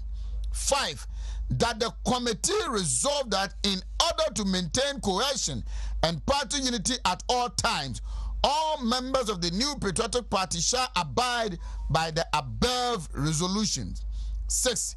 It is part of the committee's resolution that in order to make the National Annual Delegates Conference to be held at the Babara Sports Stadium, Kumasi, from 18th to 20th December 2021, a memorable one, all party members must religiously abide by the directives given by the National Party to the effect that no aspirant shall display his or her banners or memorabilia at the conference grounds or bring along soloku drummers in any form or shape as a show of support. Thank you. Signed, Kwame Adom Apia, Regional Secretary. Yes. Director Akosi Chi. Cheche mama ona atitwi. That. Any kind of that's fine. I mean, sure. But you say, I did a party penny for canoe tetia. Ning nine say, party no. I did some barber to jar. Yeah, they would need to do a decant pan on his head. I was here, say a deep party run over there, Ebe Juma. Na party run also see a dear Juma. Our dear was a decaya would be at us and I say, a man catcher. Say I was say would a boo edema party no. We a party bar. Also, she said, "Oh, Bob party no the row, or can't party no one sampa." Now making sure say party need media would you know. Also, soon what me as soon now, or the aye, or the aye, Ejuma. After I deba also a party ne can, and it's in article 35A no, as I can add it to. Say party need be and what Juma the kind, and it's all by no about party no buy. I told me, no, we put at the party no, ama a cabumaya de abba, over your beer, would the no crack. Any odo ebedo party no na fi would I say abide by publicly upholding the decisions of the party. Say party nensi say odi beba ne ade no also sum na odi eye dwuma eye ade a eye nche e wo side as a party person. Enti nya de wo say wan kasa wo no kofa obi bi de ba na obeka say no na wo de odi ba be ye adwuma afin so no say ka bibi say party no say bia e wo ho na bia nsem bi wo ho e hawo anase bibia akonya wo party no e wo nipa wo party no mo ye mpanyifo ye wo council of elders ho ye wo patrons ho ye wo funders ho ye wo executives ho any ade enti wo be fa party ne kwan so na fe wo do atoto wo de ko na nyi ya obetimi de aba region ne bana nyi ya na de ko national so anyi ya na pe executive council na kasa atake decision no na ye de ayadwuma aye odo ene e pese etimi de tra party no mo na nyina na etimi ye bibia ma no eyeye afi so me gidi se base wo nipa no don party no na oye so amfasa akwan ne so a party no ho kwan say ye bitimi do ma disciplinary committee no ahwem na se bubu ode a na tese nyi obi na ekumantwi o na bo esi akona na ode ne tie yeden agi achema enti obi an hwe se ono so beye bibia entwetwe no mfa ne nko na onkopie committees na nim na committee no fa bibi ento ne so atoso bi ono megidi se ye yakase nim se oba region okọ police stations kura na ye wo sa panyifo nyina wo a obetime de wasem akwakoto nanim ama ono so atimi ahwa ma ho enti so obegina bonten na waye dede no muni ade a emfa party no edin no enkoyie no enya de a megidi se efe na ye yankase ye ton ye ho a ade no ne se ho na beto ayete se de watwa okatrema na ode atuje no atoto o wi a onye baabi kura ode beto no wi di sa na ade no ekọ na ade ba kon so aye nyina no wo se hu se ye ba wa be ye national delegates conference no ha yeah, Asante Wenya Kumasi, Yabe or Baba Yara Stadium. 18 to 20 December. A free Busumia Ibe Romi, December Busumia no, and that also do a tree, a coca, a no. Delegate conference, no, Yabe no ha. Now they are party neka, ya me and Cassan so support to them, then they are Yami Dennis say, a Juma and a party no, they are my say, and ya young quao. Party ninja say, Mono Chese, a Fibiano, party neighbor Shia, none and to say, why ye. Omubake kan adwene wa bom obi won susua foforo a wode beba wode aba se yede beka ho ne bia ye constitution no ya pese asesa na ye de bi ka ho a na ye de aba enti ho no nya ba bia ye gogo diagro ye seriously a business place ye ko ne akodwendwen ne ma ho ne ahwe ye befa so ye party ne betimi atu anamo bibi wo ye nhyehyɛ no mu a ye constitution mu ne ye pese ye free mu bibi wo na se wo se etimi de ka ho a National Delegates Conference no and a betre se be ya e be dru January na ye be course ye kwashase na atoto polling station ya be to coordinators ya kwato de keka ka woni ira no etimi abeboa ye na mfa wonti bi ama na mra na ye pese ye de adwuma no ye tintim na de adwuma ntade ye kan se ye hia sa yi kan sem kan be ka se sa fanfare no ne concert party no ene sa ade no ye hia sa ade no ho because an say mu be kaya ye kokofo dia last time ye koto abe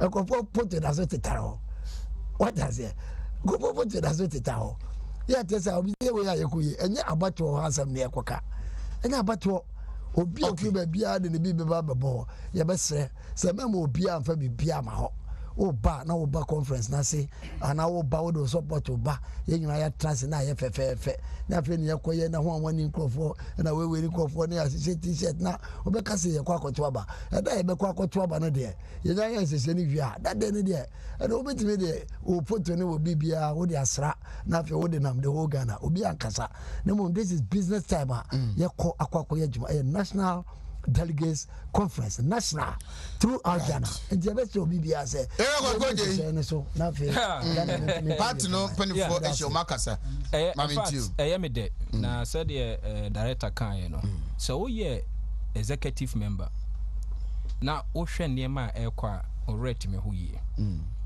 because we have a long way to go ye nya start polling station kwa na mvan say ya be do national but niema ekoso na anu ya conference ye koye ye niema esisi ya say mwa party no ana se ne o ka no ade wi ya ye koye ye ba be ye eye enhihye ye be hihye around the party ayesi ye tro Ghana constitution no sa na ade we MPP constitution ani ye fi se emre ko nanim no eye nsakra bi o se ye se wo hwemu group bia prese wono nso benye ginabe ewo constitution nim ye gusu a omo amendment ekoso bia atro omo de enti o say ye ma ya adwene mum no ekoho na you read everybody obias ayi proposal de ababia no also to me read it as executive member na wo ti ase enti se ekotena ho na se ye body ne ye ka you know the onim bibia wom se ne be ya se o kire wadwene wo ho anye se ye kan bibia na ne ekogina ho ye yakogya da bia beja tumi anyintum nche bo ho no ma no ready adekora sa group no edeba enti ebesere se ne empanifo de aba no nyame a oso mo sa daye no daye papa ye do mo ase the rules no mo de ato ho no very good se ye hia obi aba na ye hia obi abibia ho na bedu ye ka sem kra ye ntie national everybody yes everybody national so be ba no akwose sankrofo di on machi na ye I mean all these things it doesn't go well time no nson say time no so na eduru the campaign period ni dia obi atiase so atiase obi atiase ena nipa na obeto aba mawa enye nipa akon no obedi na chi obeye yo na beto aba mawa da bi asem ni woni ye adwuma pa ba be ma party no ana obehwe so ato aba de dia mawa enti I think say do omodi aba no ya dia or say party mani nyina national party everybody ye nyina no ye hwe say ye de be ye adwuma se ne be ya adwuma de ekodi no be very decent enkonkofa ensem bia ma because already no we yes sir ma dede eba system nim eniema pa ne dwumadi a omampani ne na pamfo eye no na akata so the negative aspect na media omoafa already yes anso a na ye ha MPP mana omo wo fie no yende de bia wo de nyame ayado ya to aba wo no yere no mamu didi o obi on so wo twen say ye betimi akoni akomo na so no so expect the polling station for omo timi tin sembi no mo frɛ chairman asem se ne yatie na ti se chairman na mo yesa mo tie akoma emrewa masa me se emrewa enyina timi frɛ wo ada na mo yesa enti e be sere se omo information a empanifo de abetu dwa no ye ntie ne afentu anamon pa ne beboa party no na masre say make say ye anafo the information be ye adwuma omom ye fa forest ye fa omo no so obesre say omo hwe na the minister in charge komado omo ache omo hwe na omo boa omo na omo aketu asem ayense okay poyando Mami Sanda was party akasa. Ansana meka party asem no madam fu ba ko pe Maria Majo atrewa. Oye neso. Senafo for ma do so. Ene na woda. Uni na fo me mema na. Na onye madam fu sa yi mi ofia. Mariam ene wa woda o trinkwa wonkwa so ye se nyame se omboa na wani so ade hu bia no entimi emba nwuma.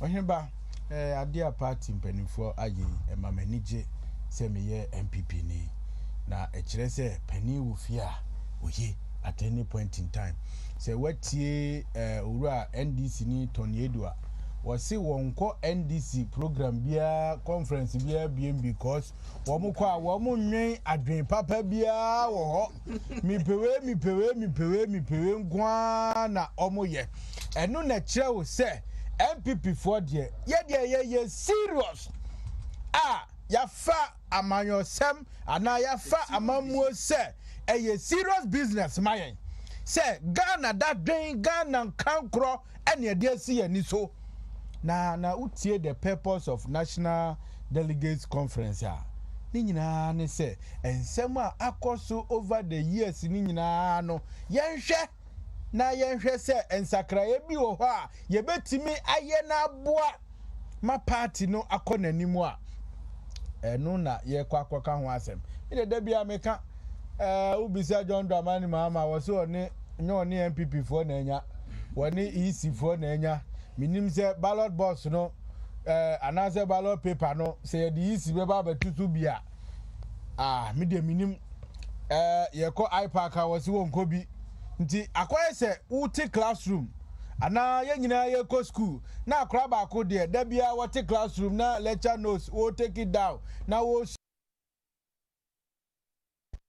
wani teacher ni twema so wani teacher ni yese omu ade kan kwasa sam sabi na wo kire na adwen se ne osipe on ma class na de ade at the end of the day no clearly na be kire nipa likely no obetimi apase ana wabɔ ne ho ɛwɔ modimbom ɛwɔ examination nim etino the MPP for akonya na ba your constitution no provide say yenko hia na yendwendwen your party no mu ebi ni say say communication director sekra no yentu omo so aba. That is one of the proposals media many dear chiri say yenhwe na yento omo so aba na enye we na nipa na timenya ni confidence in demanding for everything here no what you say ebi susukura say delegates twa bi na omo to aba yi MP for ne ade no esha na mom no expand na majority of MPP for omoto abawo polling station ho ni nyina no entimi emeka ho ni nyina entimi nkyere adwen eno na ebeboa polling station for nyina meka de ho oyimba de na meka ni say proposals ni bia ne say every polling station be MPP for nipa numu a omo polling station executives omoto abai MP ne presidential ne wan but a proposal beto ne say yemiem na obi a oye MPP ni bia oto aba o polling station ho bia no onya kwanya na onche na adwen in terms of leadership selection any ade these are proposals ye ko trust adwen ho so that is not the time wo be solo kun sem wo ho abe disturb assembly bi wo ka mama kra wako jina puppet so a obi bob vuvuza la de untia wo de ko me o ti ase so everybody body how video ne de o ti ase ye no vuvuza la o de untia etino ye de ye ba betra sie akere adwen animdifo na ekohia wo ho o ti ase no ne ma ye different from NDC ye de ni wo de obehu se ne niam abesi akọ ye kira adwen na ye nyina ya jetu nipa no benya sound and conducive environment etino me da wo mo ase leadership a wo mutimi tenase a wo mutimi de sa hyehyehwi e de aba ena going forward so ye nyina ye hwe se monicracy a aba elections mu ni ade no these are some of the things ebeboa amanaba from obi timi si bana aha kosi ejoso obi so de tumi duru buankra okay o ti ase teku tinitew ebere ko na meninya SSU ansa na na Friday Islamic an beba after this communicate abe almost nya task force obi obebusu bia mumbubu sa na communicate here task force dabi on the day you nkofo bi won ma communicate beba but ombe omo se enye omo na ye obi na aye de aba be hye no into on the day no ye nya task force omuhu a ombe bringing it down said be ya you be serious about it. And again, I'm saying no more brilliant maths and science quiz final. No, you better reach 3 schools in all the best. Even though for some of us, no, Kitana, you support them. Said a bank, but this is the only time. The noise pollution. I think be out. Ah, I'm better be able to car off. I feel the corner we enter. Ebidia kwesi de kasi. Empede de bia ukruma. MPP Nkwane ba. So for like, because I traffic or hotter. So for like, you draw you traffic or hotter. Young person ranted be better guana traffic no by yet we wish them all the best and say MPP ba ina brilliant and science quiz and a quiz and a suya ababe celebration and I say abeye occasion bia in fact ebedu ba bi no kra no abeye tourist attraction say schools bi name kura bi be free other countries na ombe baba be hwe program bi say na ma na efe nti be encourage wo na ya wish mo all the best say ombe na ya kese na omon spread no say president the 6 March tour other regions him say schools no so ayo mo fe say ye the brilliant man science high school next one omon fan ko wala omon man nko all the other places say be ya e be fe na ye nkora ne be hunu all the other regions ne nyoma eyefe wo ho no e be da wo right nyame ya dumo 4th December ye call Asante Achim Asubua na Mr. Thomas Kusi Buafu ne maame ayi oba penny Sarah Adu onya 105 oyando bobre yi na onya 105 Mr. Kusi Buafu nyame ehira ne papa nya 115 ena ne maame nya 105 nti Asante Achim Asubua ena ye call akoya yi no 4th December you know, Rocoso Methodist School Park, or Asante Achim South, Subua. Yes, sorry. Yeah, Nana, we are Fiakan.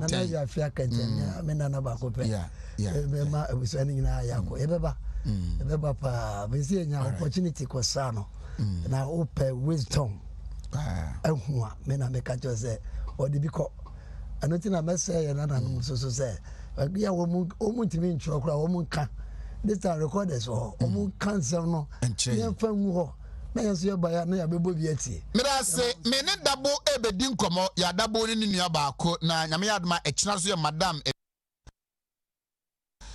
Salome Owusu ono so ayi na nan kansa bodo aye boafo agrekenze mahene ni nua ba pa na eda from na kina ayi ne bekoso e wo agrekenze ma na ayi na omusie ni wi a na yi ma be ye no deeper life ministry a ewo ehonom na hona barrier service na bra ko fieje oso wayi o ayi na do so ayi na do so pa ohene ba we de mesrew yi de ni yenye de na mia me wofa mia me wofa Mr. Adams, Presby, Estate, omunimu no, ne yire, ye friend Maya, sa kodi ne papa, free moi, and ne, say from there going, yeah, former Subin MP to force our kodi, okay, and this immerso, yeah, Nyameya Dumoa, you net flat, yes, Nyameya Dumoa. Yine baso suye boa nyame ya admo suye boa ana nyame papa me papa di na chin so na yini onya sante 19 best stress abusuafo mbeboa me base sia na me ne ya dabo abedi nkomo briefly ansa na ya sorry so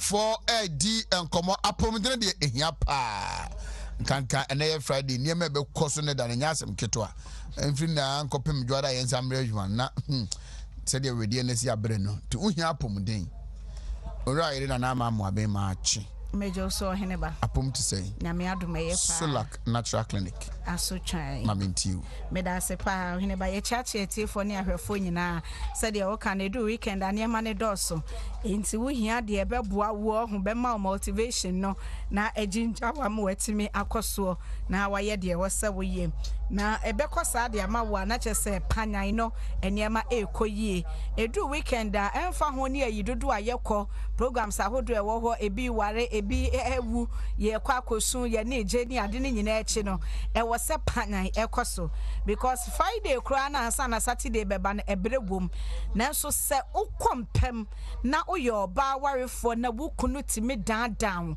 etimi ma wudru subune na din a ade echi a wunya ahoden foforo saa na wo ye bema nso na oba ne siesie ne ho ye de hia wo a se sex no etimi koso na ekoso yi a eno akasa relax mo ema mutumi danya ahoden ade ebeche no no wasori waka na ne aka wanim ne nyina no na woto aso aye na oba sebi onsiesie na hemfie yie no wono na ne wura eba ne ho a na wo twetwetwe ne ho na o twene to ase na o dwane esan se ahemfie honum enkoyie ubekombekom no na sebi pampan bi a ewo honum no be ma ne kase wo bie niema so a efie honum nyina ejabedum mesrew emma saade ne entu sinti dua be ma bi honum a wo de kamena onkasa ompamo so aye ho ade sebi nkoda wo mo behwe nkoda no na emom pa se obeba ho bra wo nso kodo se wo pe bibi ne de omma obekwa abonten na wo pamo no anasa wo twetwe ho no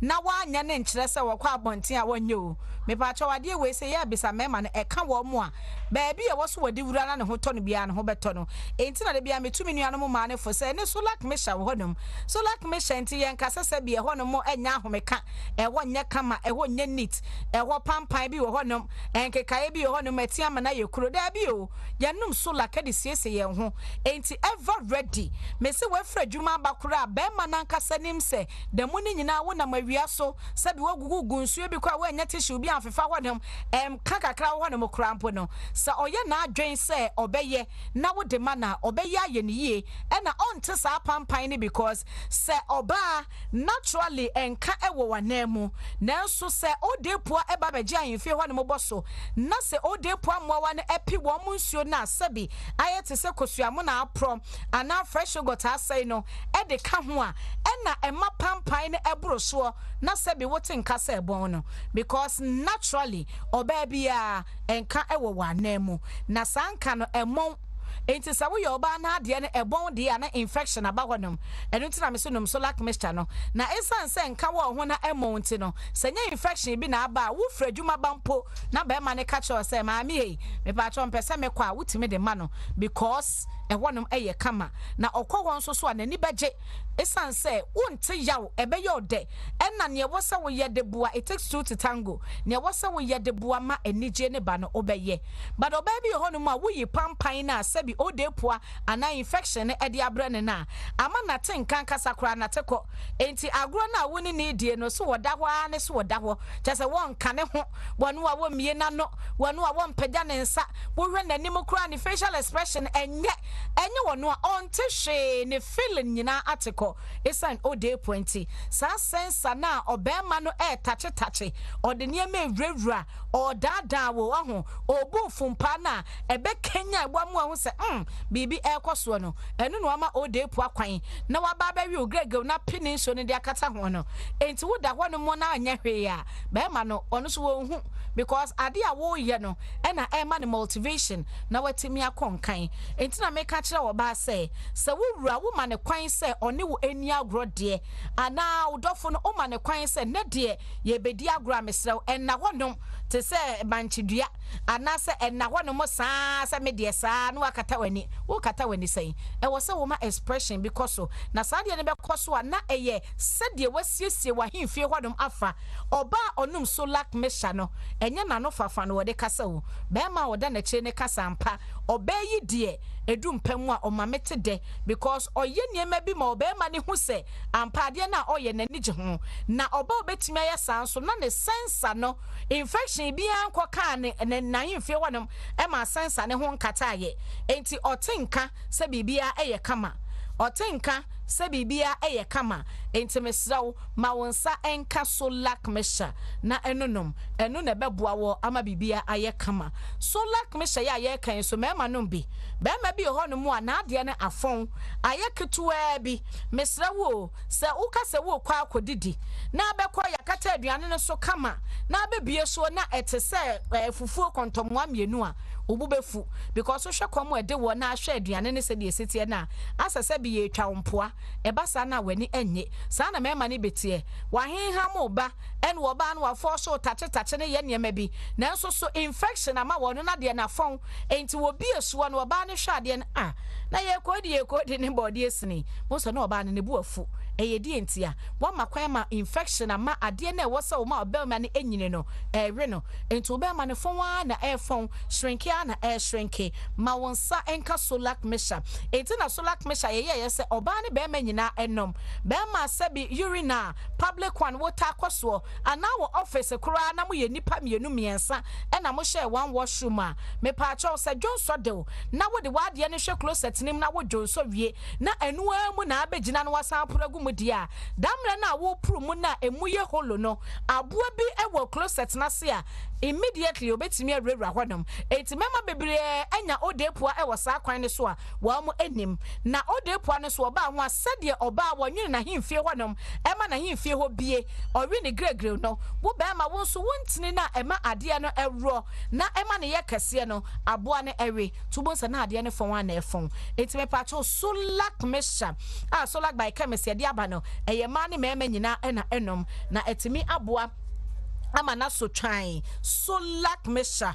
yese ebe so twan oba nom be manom samo no nom ne sa eboa ena se wo ye oba na san senchani a mebubo so e wa ho bi wote pampan e wo ho se bi ya no wana mu ye wo hene wo de won sahya wana wutia na ye kro be ma ne wudi agoro wo ntenka bia woni wadi agoro wi no be ma ne ho asane no kro no wo oba no wo sori a wo sensuo ni nyina esane entimi enkwa solak mesha no wuto bi na wo no enka semi na mehunu ana me na menya me ha wonti be ma no me ma no me pa cho da bi e wo so ma be ma ne nsu binom se be ya ebeboa no because enne ode pu aboa no wada ne ho abeye enam yare enso enti wo hu sansenchene na be ma ne ne wahia na se bi ne nkura sane na nsuo na anko ne che se wo ma be ma no ode pu aboa ne bi enti bo se we time no na be ma ne so na ade na hyase na efon enti wonya hu sign ne pe se wo ye oba na abehunu se be ma na nso behu sade ne fon na efon na bi oba ne krampo enka nkyerɛ sankeka ebi aba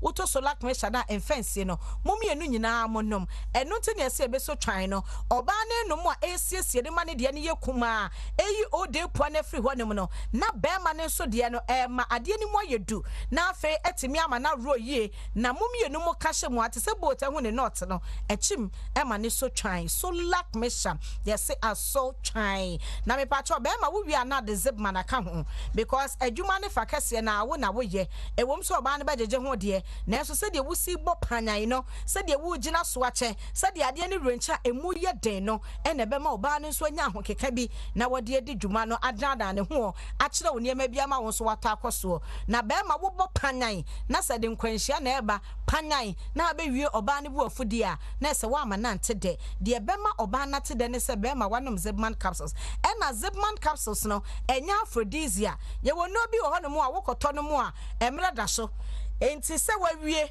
se wunye ye bre no so adwo ena se wabre na se bre no so nya so ya na uguso a eye bo se stressel etimi ma wakoma ebre because any kwan sa akoma no stress ni too much but don't zipman capsules because say eye natural phenomena and the ma wo e de wo kwa wo mranti bremu eye wo se de nyame bo ye ni nti no se wo ya na wo brempo na pese oje wa home a wotime je wa home the moment a wadwene be ye wo se oh minya second round amekọ no ade ne be sa amane mo so esan se entini na emugya ne be famu ama ade na renche no zipman capsules a wohuru ntene ne mo de ama wo entintene mo da ho entene na ehia hoden na emoja ne pressure bia ede eba ate se de wo bie pipe no on se pipe wo sha se wo bia wo bie ne kuma bia esno pressure ede ba ena se wo bie ne kesen so a pressure na no woden na bema wanom zipman capsules no ne ntene kita hoden se emoja ne pressure na eba na anu ode kura etime fa enti anytime otime ye adwuma ena esa sustain release no ede ma no enti se bema enka be jeje mu ntentem wa bra oba no enya enuye no etime aboa ema wotime edru ansana oba ne soso adru na so oba ne dru ansana wo soso adru ama bibia aye kama eye zipman capsules yes panyan wo beti dene emema enenom zipman capsules eya no pa mienu enwumna mienu obema bia 18 years eko wotime nom zipman ne bi na emom solak meshade eya oba ene bema enenom ne akase aso try heba shop biemu bonsa ebeka bi ye numbers eye 0245 61 60 28 0245 61 60 28 and a 0261 73 62 63 0261 73 62 63 kaise weekendi eye solak mesha ye mana so twan na zipman no emema ne diabo panyan na yate de yeda maseda sene ye beto ankomo no eso